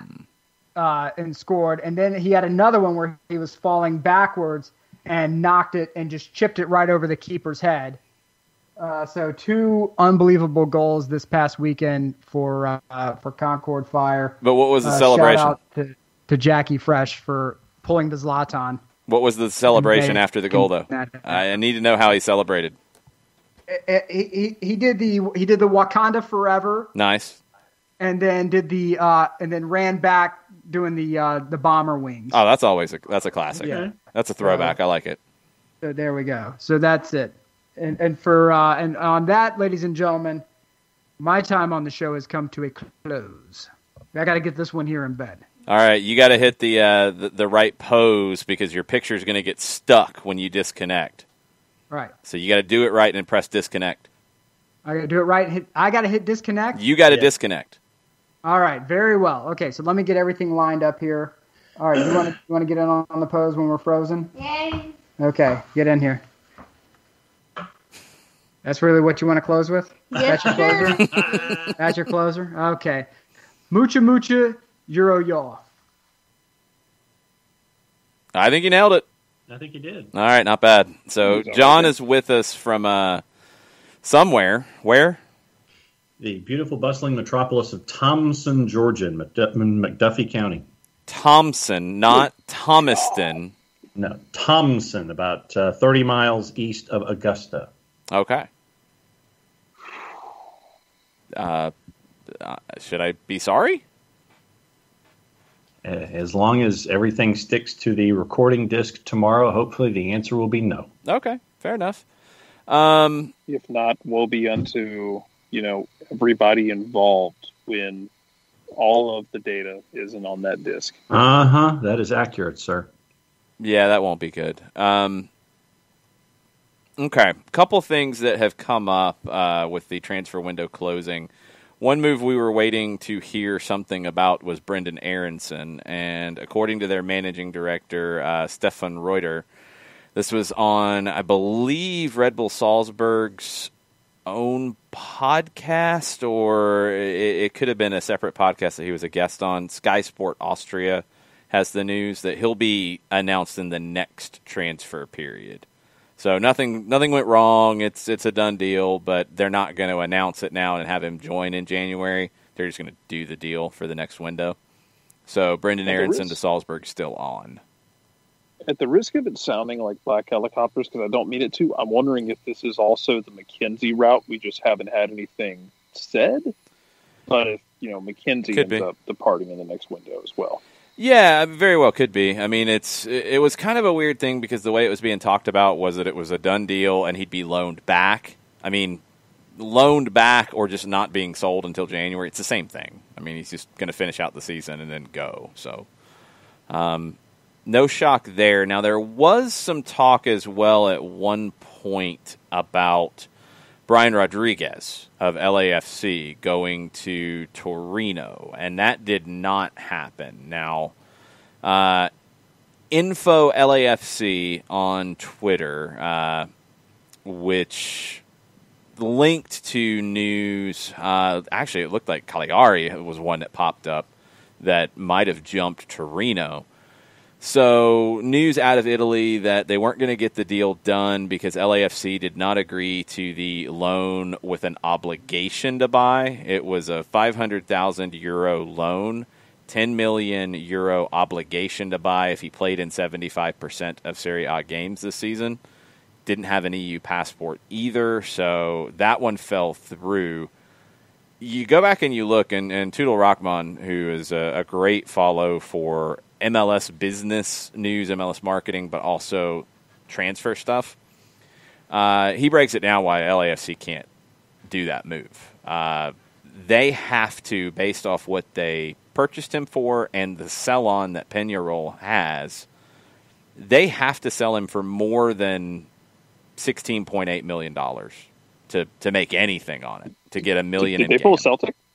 No, it's not that bad. I mean, they got Brian Rodriguez for $8 million, and then it's a 30% sell-on. But they got him for $8 million. No, that's not bad at all. I mean, that's kind of standard. They paid less up front, but they have to give more out of a potential sale. So yeah, the way you phrased that, I was thinking, good. Please, did they? I was thinking, like, man, if they just pulled a Celtic and just put a 40% sell-on fee on this guy. No, 30%'s not crazy. And I mean, to get him for 8 with the 30%, that's not bad. You couldn't do a €10 million obligation to buy. Like that it doesn't make any sense. So for them to get the GAM that they want, which you can get up to $1 million in GAM if you sell and you have, you make profit, et cetera, they have to sell for 16.8 to break even. 15 million. So they weren't going to do €10 million. That just didn't make any sense. He is with Uruguay's national team during World Cup qualifiers. Diego Rossi was a late addition to Uruguay's national team during the World Cup qualifiers, an injury replacement. They're also going to be missing Palacios and Cifuentes due to international call-ups. LAFC is not exactly deep.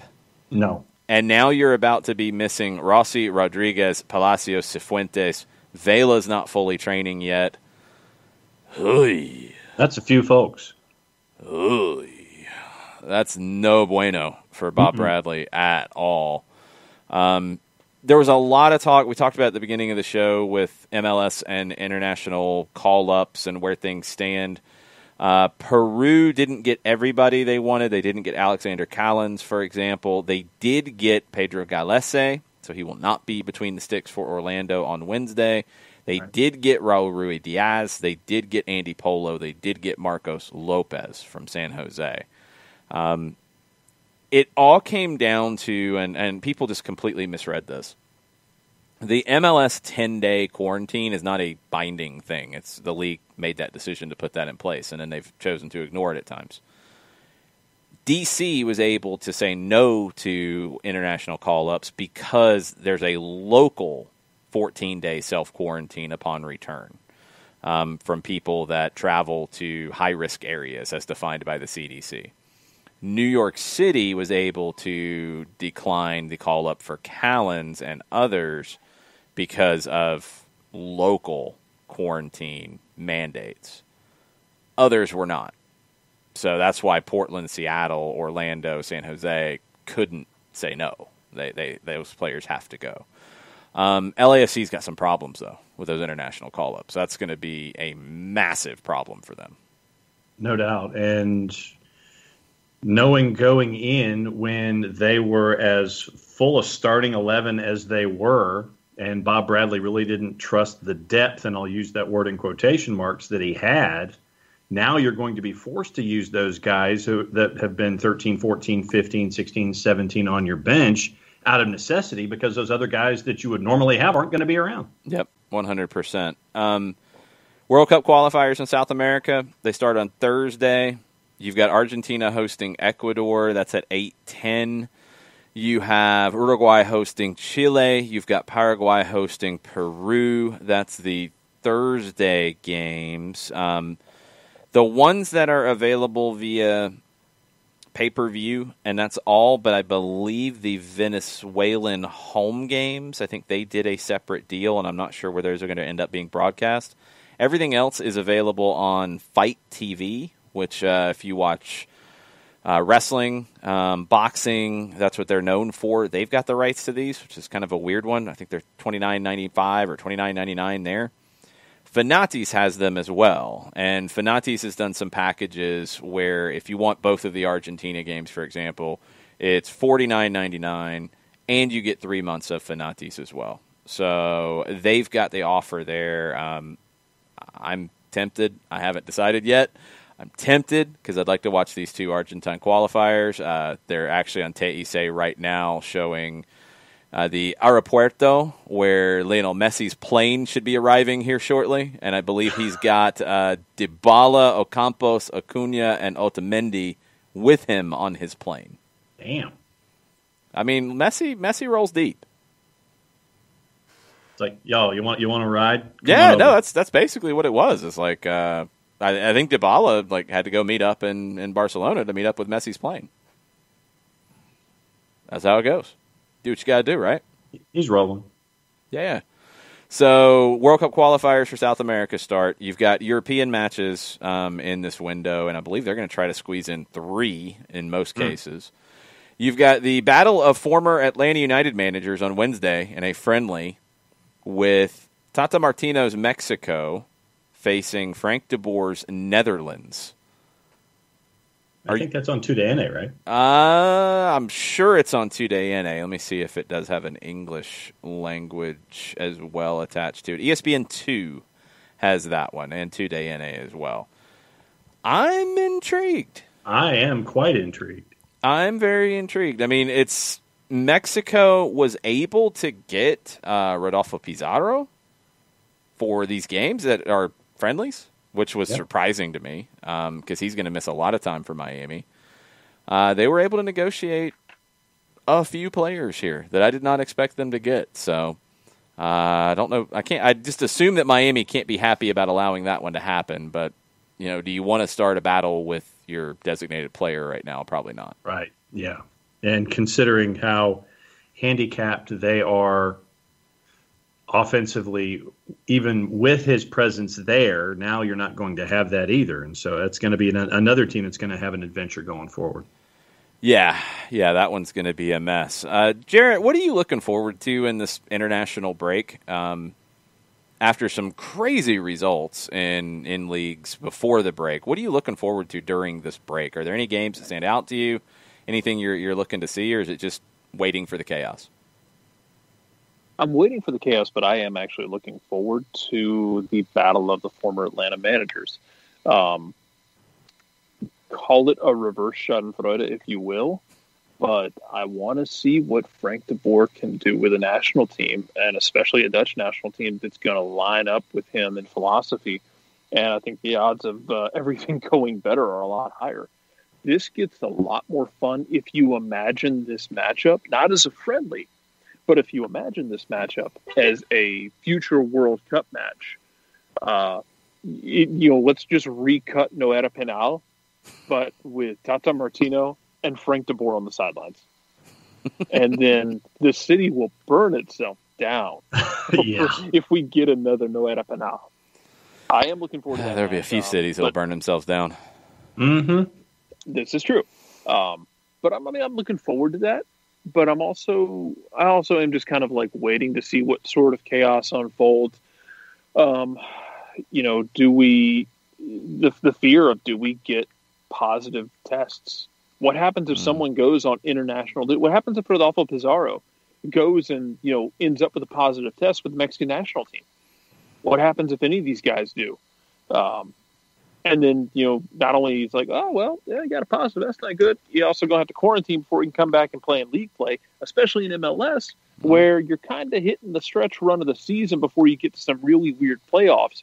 And even in Europe, as teams are fighting for position, and as Champions League and Europa League are about to start up, and this can get real dumb real quickly. And I think all it would take is really one or two positives that things get really strange about. Do you cancel friendlies? How angry do teams get? People are finger pointing and yelling and throwing things. Yeah, you're going to have something really stupid happen during this window, I think. You're going to have a game, whether it's a friendly or a competitive match. You're going to have a game not get played that we're all waiting on. It's going to happen. I just don't see any way that it doesn't. My money would be on South America, and my money would be on the Tuesday games. Yeah. The second games, everybody's playing on Tuesday. You've got Bolivia hosting Argentina, which it will be at altitude, which will have all kinds of crazy things going on anyway. You'll have Venezuela hosting Paraguay. Go ahead. Is that going to be in La Paz? Yeah. Oh, yeah, of course. Oh, Jesus. Oh, yeah. Could you pick a worse place to play a game with COVID if you were positive? Oh, if you're positive, forget it. Jeez. I don't want to be, not only would I not want to play, I don't want to be in the city. Get me down to ocean level now. I don't want to go. No way. Venezuela, Paraguay is at 4 o'clock as well on Tuesday. That will be on BN Sports. That's the one that is not part of this pay-per-view package. BN's got Venezuela, Paraguay. So if you want to watch Miguel Almiron, you can watch on BN Sports. You got Ecuador and Uruguay, Peru and Brazil, and Chile and Colombia. Something weird's going to happen. It definitely will. I don't see any way that it gets avoided. We'll talk about next week's games as we get closer. Burns says, I don't think Frank de Boer is ready for Tata's foul language and antics on the sideline. We'll see. Or does Frank just kind of sit there and stare at him and just let him go? It's like, okay, dog, whatever. I would just love to be the fly on the wall for like the pregame conversation between the two. Or do they share the Malbec? Yeah, they definitely share the Malbec. I mean, Tata's a classy guy. He's going to bring the Malbec with him. Frank might have. I don't know what they drink in the Netherlands. In place of wine. Go ahead. My favorite error remains the image of Tata as this kindly old grandfather of a manager. Nope. I know, but I think that's still a thing that some people have when it's not the case at all. No, not really. He's one of the kindest people I've ever talked to. Like when he's not in front of the microphone, like after a game, one of the nicest people in the world. Mm-hmm. Very good sense of humor. In the middle of the game, nope, don't want to be anywhere around that man. Do not want anything to do with him. No, you don't want to be on his bad side, that's for sure. Bernd was maybe hoping for a watch-along during that game. Yeah, I won't be able to because of getting ready for Wednesday night with Atlanta and Orlando. But I will try to check in, since we're doing stoppage time early, I will try to check in at least on the first half to look at the tactics, and we'll probably get into it a little bit on Thursday. I'll be curious to see it. Burns says, Tata's the coolest dude, but on the sideline, he is a devil. Mm-hmm. Yeah, that's not necessarily wrong. No, that's not in dispute. Not necessarily wrong. We'll see if Frank has a Heineken instead of a Malbec waiting for Tata. Tata would have a Heineken with him. I think so. Yeah, he'd have a Heineken with him. It'd be okay. And then next time they play, then Tata can bring them all back. I mean, it is in the Netherlands, so I guess Frank will be on drink duty here. Yeah. So as the host, he's the one that brings it all. Yeah, that's fair enough. I just would love to hear the conversation of them comparing notes. Oh, be amazing. Yeah, that would be really good stuff. It looks like Messi's plane has arrived. Leo Messi ya está en el país. They're getting on a bus now and headed to the AFA headquarters where Argentina is getting ready to play Ecuador on Thursday. This is such great stuff. Oh, I did not know this. Burns says that Frank said he likes red wine. He doesn't drink beer. So then he'll have the Malbec. There you go. Because he would probably think ahead. Frank would definitely if there's some advanced scouting on which red wine you're digging, then I would think that Frank would bring the Malbec. Yeah. He'll have a Malbec for him, so okay.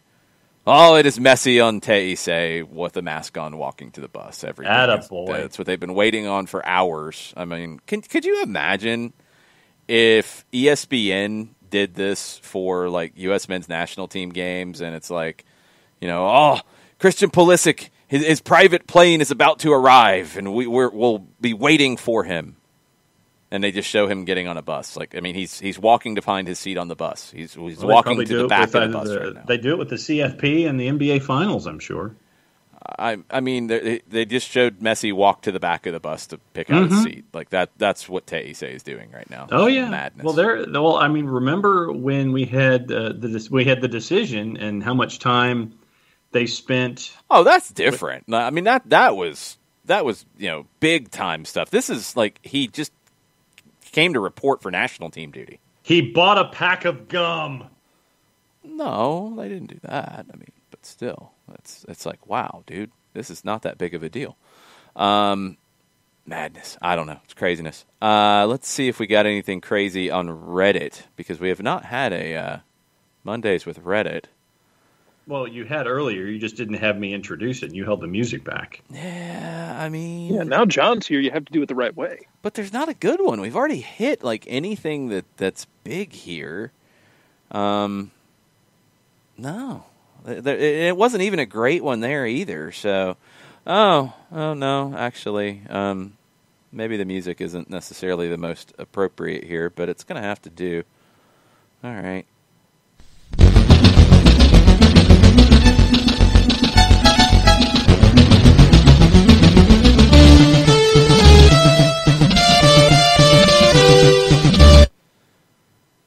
Mondays with Reddit. The Phoenix Rising subreddit alerts us to Rick Shantz's statement. Paragraph essay. Yeah. It's a lot of words to get to my bad, essentially. Rick, yeah. He was involved in a chaotic conversation. Yeah, I guess that's one way to put it.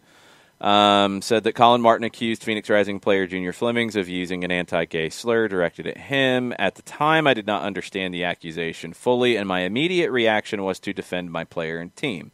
I made comments captured by an open mic that were dismissive of the accusation and have been interpreted that I feel that anti-gay comments are simply a part of the game. While this is not my intent or personal belief, upon reflection, I fully understand my comments were wrong. Okay. I also understand the justifiable anger, and I apologize for the pain I've caused. I should have immediately acknowledged and denounced any anti-gay comments. Furthermore, my actions significantly damaged the public perception of Phoenix Rising FC, a club which has publicly and proudly supported LGBTQ causes and charities since its inception. I am disappointed in myself, and I'm committed to becoming a better human on this issue in the future. Okay. He reached out personally to Colin Martin to apologize for his reaction. Colin Martin, according to Rick Shantz, and I would assume this is not made up, has graciously accepted that apology.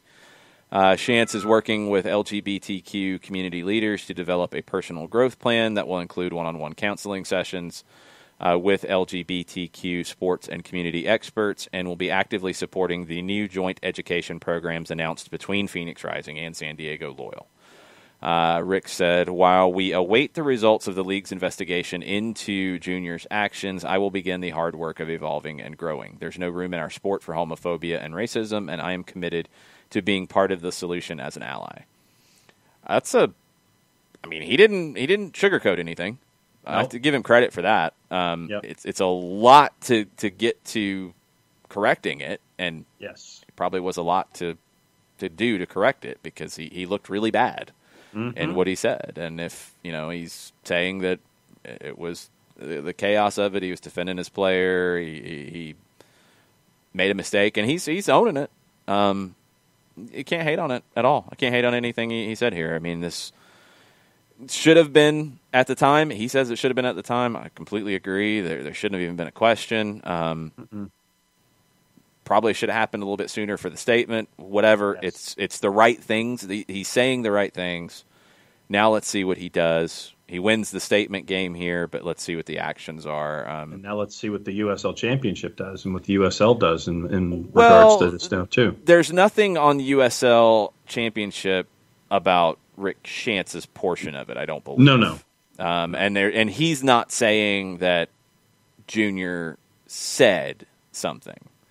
He is saying that Colin Martin accused Junior Flemings of using this, and he said that there is an investigation into it. So he didn't throw his player under the bus either. I mean, no. That's carefully worded, and he has to do that. That it is his player, and the league has to investigate and get this right. So, yeah, I mean, all of it is legit. I'm still shocked that the league hasn't said or done anything differently about San Diego forfeiting the game, and I guess that's just going to be the case. They're just going to let that stand, which I don't know. Maybe San Diego doesn't want anything to change with the action. They want to own that action. Maybe. I have no idea.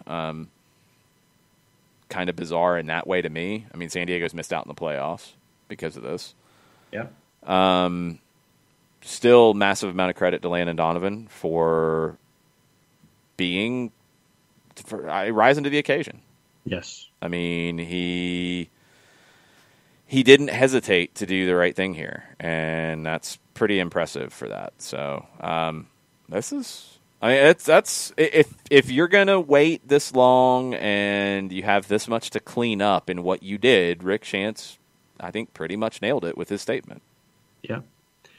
So, I want to see, obviously, the next steps in the investigation and what comes out of it on whatever fronts are left out here. But now Rick Shantz did very, very well with the statement that he put out about an hour ago. Yeah, he pretty much covered all the ground that he had to cover. Let's see. Oh, boy. Oh. Well, I do not have a intro for this. God, okay. Do it live! I'll write it and we'll do it live! Well, okay. I don't... Look, I don't look up Nicholas Bentner news all that often. Oh, no. But I guess there was something new about it looks you up. I guess there were some new things from his book that have hit the sites here. I'm okay. Some of this story we've covered before, but there's a couple that we haven't. I'm just gonna read the headlines that have popped up over the last few days. Okay, because if it's the one that I see, you go for it. Well, there's a few. Let's see. We'll start with one that we did talk about. That was an excerpt from the book. Nicholas Bentner lifts the lid on being told to pee blank blank blank off by Thierry Henry in Scrap. There's that one from the Mirror. There is Daily Mail with kind of a general one. Madcap world of Nicholas Bentner and his wild career at Arsenal are laid bare in new book. I've got a more in-depth one than that. Just settle down. Daily Mail had Nicholas Bentner on fast cars, his 200,000-pound underpants publicity stunt, and having too much too young. I don't go to this site, but this headline, I think, wins it. Let me get the whole headline because it cut off because it was too long. I got it. It's from a site that we don't talk about. Stripped bare, Nicholas Bentner told Steve Bruce he was in lap dancing clubs 5 times a week and feared he'd given him a heart attack. Yeah. 5 nights a week there, Nicholas. Okay. Let's see. What can we talk about from this article that How about this? Is acceptable? Nicholas Bentner has written off his Aston Martin blowing the 2 left tires and catapulting down a bank after approaching the London Colney exit at 70 miles an hour. The crash as Andrea Bocelli's voice boomed out of the car's speakers on a bright Sunday morning in September 2009 was by no means Bentner's fault. He says. That's nothing, John. We're talking about lap dance clubs here for Nicholas Bentner, and you're talking about crashing cars. And he wrote the wreck off. Well, good for him. His autobiography, Both Sides, is being serialized in the mail, so that's why that you're getting new things. Okay, we've understood that one. Nicholas Bentner dated Steve Bruce's daughter Amy for a 1,000-pound bet with Birmingham teammates. Okay. Former Wild Child Bentner writes in his book how he was asked by Steve Bruce, manager of Newcastle now, if rumors of him visiting lap dancing clubs 4 times a week was true, and Nicholas had to tell him it was 5 times a week, not 4. Okay. Bentner wrote, Bruce stiffens. First, he needs to make sure I have said what I have just said. He opens his mouth, but no sound comes out. Perhaps he's having a heart attack. He begins to splutter and ends up with his head on his desk, roaring with laughter. Okay. Wow, Nicholas. Wow. This is wow. What else? What else, Nicholas? Well, it continues. Oh no, it all continues, John. I mean, Nicholas Bentner is doing these things still today. We know it continues. I mean, it's take your pick wherever you want to jump in. He got into a fight on the pitch with Emmanuel Adebayor. I forgot about that one. He was hauled drunk from a nightclub with his trousers around his knees. He splashed 150,000 pounds on Bordeaux after dabbling into wine in his younger days. He bought 2 Porsches. Let's see. He lost a 6-figure sum that he placed in safety deposit boxes. Wow, that just keeps getting better. What else?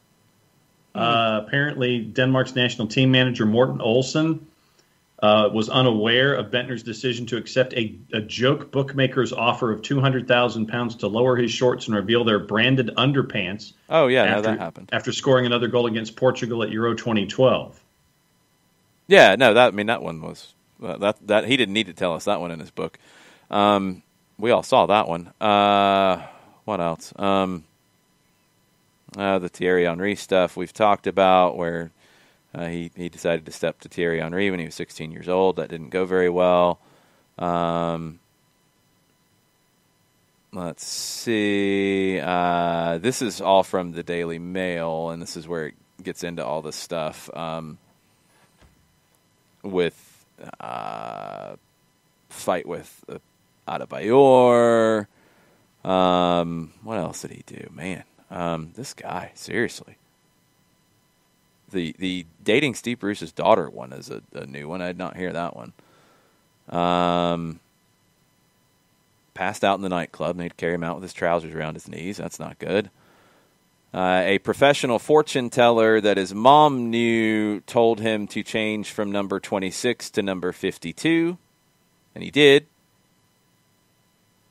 Okay. Nike got him pink boots because he was crazy enough to want to wear them, and they decided to make them for him. Then Franck Ribéry wanted to get some as well. He said, it doesn't really surprise me. Southern Europeans, especially the French, have always been quicker off the mark and braver when it comes to men's fashion and experimenting with colors. Okay. Accurate. He won 220,000 pounds one night in poker. Good night. How much did he lose the next night? He doesn't want to talk about that part. He talks about the winning. It happens. He insulted Arsene Wenger. We'd talked about that one before. Yeah. Adapted from the book Both Sides by Nicholas Bentner. It's $12.99 in pounds. You could order it from the UK at a site and get a discount, and probably get it somewhere else. And yeah, Nicholas. I thought we had all the good stuff. I didn't know about the lap dancing clubs and Steve Bruce nearly having a heart attack when he found out. Do you think that we could get a copy of this book and have somebody read the chapters and just kind of do like bedtime with Bentner. It's not bedtime. No, those stories are not bedtime stories, John. Those are that's something else. We could probably try to get somebody to read it. That would be interesting. Up All Night with Nicholas Bentner. That's a little better. It would be like the old USA Network show. Yeah, that's accurate. Get Rhonda Shear to read it. We could get Rhonda Shear. $12.99, but worth its weight in gold, Badgermon says, and that's accurate. Wow.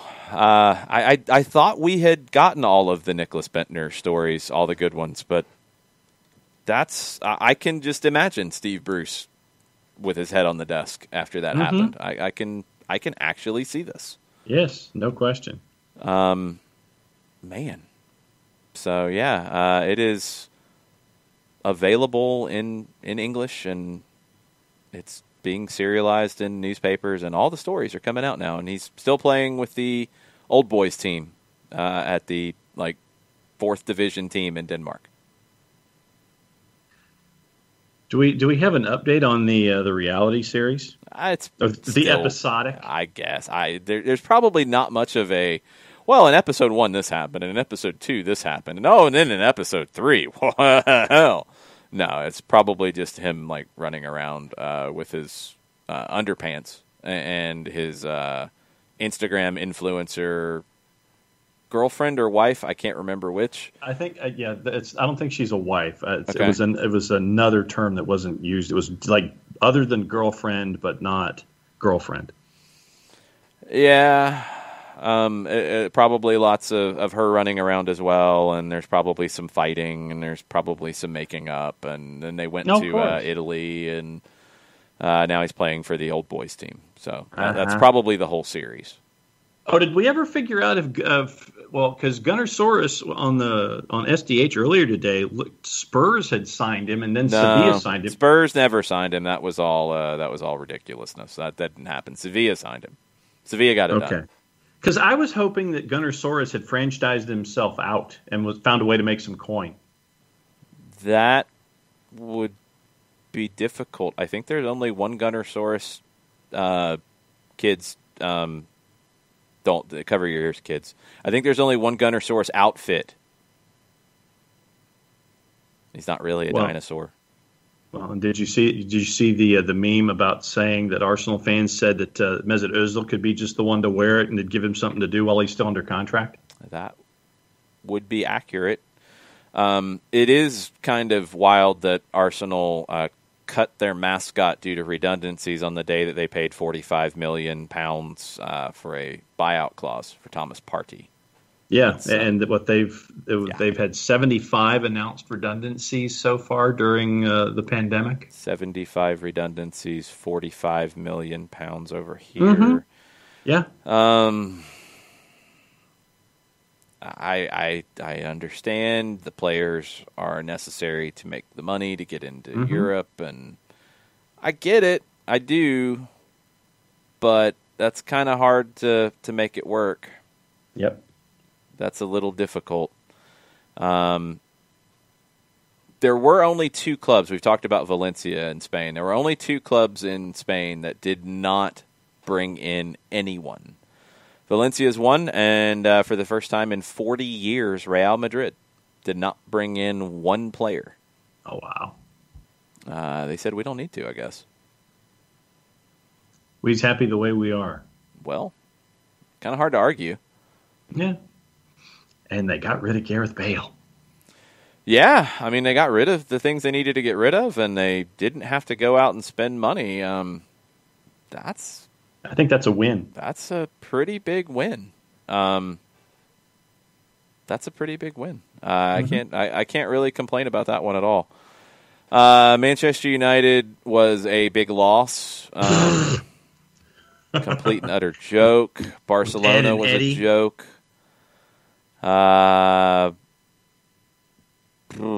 Fulham, I mean, they made some things happen. I don't know if they're going to be effective, but they did some things. Well, yeah, because when you see that they signed a center back from Manchester City, you're like, ooh. And then it's Tosin Adarabioyo. Yeah. 23-year-old gets a 3-year deal with an option for a fourth. Yeah, it's not the most convincing in the world. No. And, I mean, the other ones in England, I mean, I don't know if anybody really Arsenal with Partey is a big one to go get. Yeah. Leeds getting Rafinha from Rennes. We'll see. I mean, Leeds has been impressive so far. I don't know if anything really changed. It was interesting looking at the betting numbers as we wrap up. The numbers have changed a lot in England from when we talked about the beginning of the season. And we figured they would with the window, but the window didn't really change much. Manchester United has fallen out of the top 4 favorites. Everton has moved into that neighborhood, which we'll see if they can keep that up. It is Liverpool and Manchester City by a wide margin to win the league, according to the odds makers. But I think it's flipped. I thought it was City as a slight favorite from most. Now it's Liverpool as a slight favorite from most, which is fine. I mean, it was like 120 and 150 were the differences. Everybody expected Fulham to go down for sure. Mm-hmm. West Brom has been aggressive. We don't know if it'll be enough for them to stay up. But Fulham is the one that is odds on going down, according to most. Yeah, not a surprise, considering their early start and their lack of results. Obviously, you look at Burnley and Sheffield United. I think those are early surprises. Burnley didn't do themselves any favors in the window by getting any help. So, yeah, Burnley didn't do anything, did they? Or I think they No. brought in a couple pieces of like not spending any. They might have spent $1 million, if I remember right. yeah, so I mean, it's going to be another long year for Sean Dyche, I'll tell you that. Burns said, still fascinated by Thiago to LFC. One of the weirdest transfers I have ever seen. Either genius or total bust. I don't know if it'll be total bust. I think Thiago's too good to be a total bust, but it's down to the idea of can Liverpool continue to evolve the way they play? Because even last year, I don't know if Thiago fits into that team, and does he make them better in this evolution, or do they have to sacrifice more of what makes them really good? I don't know. I don't have the answer yet. The result from Liverpool on the weekend was absolutely shocking. Now, there were some weird things in it. I think 3 deflected goals. Yeah. Yeah, but still, like, I know. to lose in that way, that's bonkers. And Yes. I wonder what that's going to do to them. They come back and play Everton. And we'll talk about it next week as we're, a few days away from it. But that's the early game of the season. Nobody had that one down on their dance card as being the game of the season. But undefeated Everton is playing Liverpool after the international break. And, man, after Liverpool coming off of this, that'll be one to see. I don't think it'll match up to Manchester City and Leeds, which was one of the best games I've seen in a long time. I absolutely loved watching that game for the full 90 minutes. Great match. I thought Leeds was the better team. Bielsa continues to impress with what he's doing with that group. City, there's questions. And I don't think they really answered anything in the window.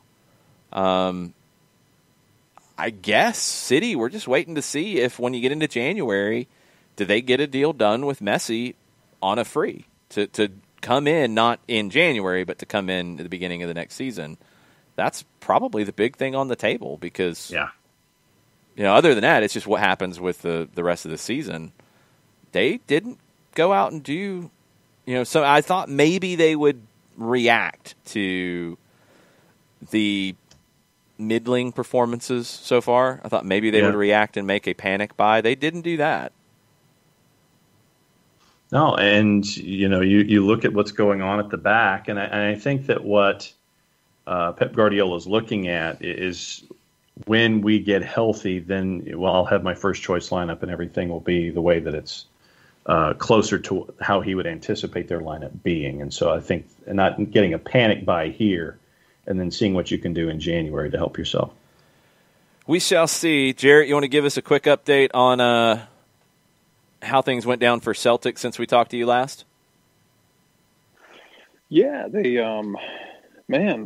so it's a shame that Nick's not here to take part in this conversation because our souls are now tied together. Yeah, it's going to get 180 minutes. It's going to be hilarious. Something like that. So Celtic made it through to Europa League, went to Sarajevo and won a game that wasn't great. The field looked like Verdun. But it was one of those things, I think, personal opinion, you went on the road in a one-off game, had to travel all the way across Europe to do it on a crappy field, and you won. The end. You won on a goal. Yeah, the end. Yeah, you won on a really nice shot from Callum McGregor that was saved, and Ozan Edouard put away the rebound. The end. You won. Bottom line. Like, you don't have to apologize for that, in my opinion. But there's a series of results, including Wolfsburg losing, a couple other teams losing, put Celtic in Pot A, or Pot 1 for Europa League. So that's awesome. Like, you're in the first pot. You should get a really good draw. Not really. No. AC Milan. So you got a great pot for those of us that get to watch. I mean, if you want to watch AC Milan run up and down Glasgow, sure. Yeah, you've got AC Milan in that group. You got Lille in that group. Yeah, that's a rough group all the way around, even beyond the Celtic Milan part of it. Yeah, like you got a literal group of death. So as I stand right now, in terms of the league, they're a point behind Rangers, but they have a game in hand.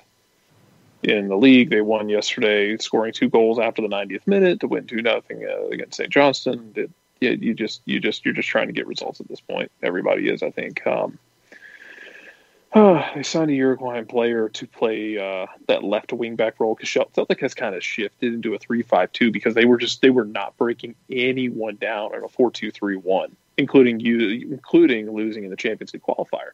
They shifted things over to a 3-5-2, started playing guys like Jeremy Frimpong, who was, give it 2 years, Jeremy Frimpong is going to be a name to watch. 20-year-old right wing back who's just unbelievably fast and is kind of in that vein right now where his body and his feet are moving faster than his brain, but when they sync up, it's going to become a problem. So I'm wondering if he's going to be a guy to watch to make a move in a couple of years' time. Albin Ieti, goes from West Ham and is like scoring a goal every 65 minutes or so for Celtic. It's Scotland's a weird place now because now you've got, you're trying to make sure that, the lockdowns are administered, make sure nobody's, screwing up lockdowns and getting infections. Bodi Bolingoli's out at Celtic because he went, early in the year, he goes to Spain, breaks lockdown to go visit Spain for a vacation, and then comes back and plays in a game like a day later, like you do. They shipped him out to somewhere in Turkey. That's always good shit. Somewhere in Turkey. You're going to Turkey. We're sending you to Turkey. Where? I don't care. Don't care. It's not Glasgow. Because, and to be fair, like, Northern Scotland is where, I'm all for, like, oh, this guy's causing trouble. That might as well be like the Green Bay of the international game of, hey, this guy's having trouble. What do you want to do? Send him to the Crimean League or something? No, we're going to send him to Inverness, up on Loch Ness. Like, it's cold. It's harsh. Or hang out with our boy up at Partick Thistle. Yeah. We're going to send you to Partick Thistle or Inverness. I mean, there's a bunch of different places you can go. Or it's going to be cold. It's going to be bland. It's going to rain a lot. You're probably going to see some cryptozoological creatures in the water that are going to make you question yourself. There you go. Well, just to I do wrap want to see up, I do want to see if they go down the Mark McKenzie route in January. I mentioned earlier. I wonder if that's one of those situations where it is the that kind of a deal doesn't get done, whether it's with Celtic or somebody else. If McKenzie gets sold in the January window, I wonder if he's going to be if he would be one to bring in January. If somebody like Christoph Iyer, who's a big center back who can play with the ball at his feet, is on the way out the door. Oh, we'll see. The window was not quite as eventful as we thought it might be. There were maybe some different moves than we expected. MLS can still make some moves. Brazilian teams can still make some moves to bring players in. We'll have to see how that goes. You haven't missed anything in the Falcons game yet. They went 3 and out. They gave up a touchdown. So they're already losing, just in case. They're about to go 3 and out again. Probably. And Jarrett Stidham is throwing touchdowns for the New England Patriots. It's a horrible evening in the American football side of John, things. what? That happened, and that means it's time to go. So we'll be back in the morning with soccer down here at 9 o'clock. We'll try to make sense of everything that happened with the window and how it could affect MLS. We'll talk about the international matches. We'll start to look ahead to Wednesday's games because there's a bunch of games around the league on Wednesday. We'll start to get you ready for your fantasy teams. We'll talk maybe some juice boxes on Tuesday. We might save those for Wednesday. It's going to get very, very hectic. We do still have some of the Marcelino Moreno scarves available, but they are going fast. It seems like every time somebody buys one, they tell people about it, and then we sell 2 more. So they are going quickly. If you want to get one, it's a very good thing. But if you want to get one, you better do it now. So send us a message. We'll get you taken care of. They're $25. You can pay via PayPal. We'll get that out to you shortly. They did go 3 and out. That's not a surprise. Shocker. Yeah, seriously. FNTZ.co/soccer down here. You do still have some league games on the Fanati's platform, but you do have those pay-per-views as well, and it's a better price than Fight TV, too, and it's a system that I actually trust to use. So FNTZ.co/soccer down here, and they can get you squared away with lots of stuff. So until tomorrow morning, y'all have a good rest of the night, especially if you're Falcons fans, because you're probably going to need to go get some more beer to get through this one. Mucha plata, y'all. Mucha plata.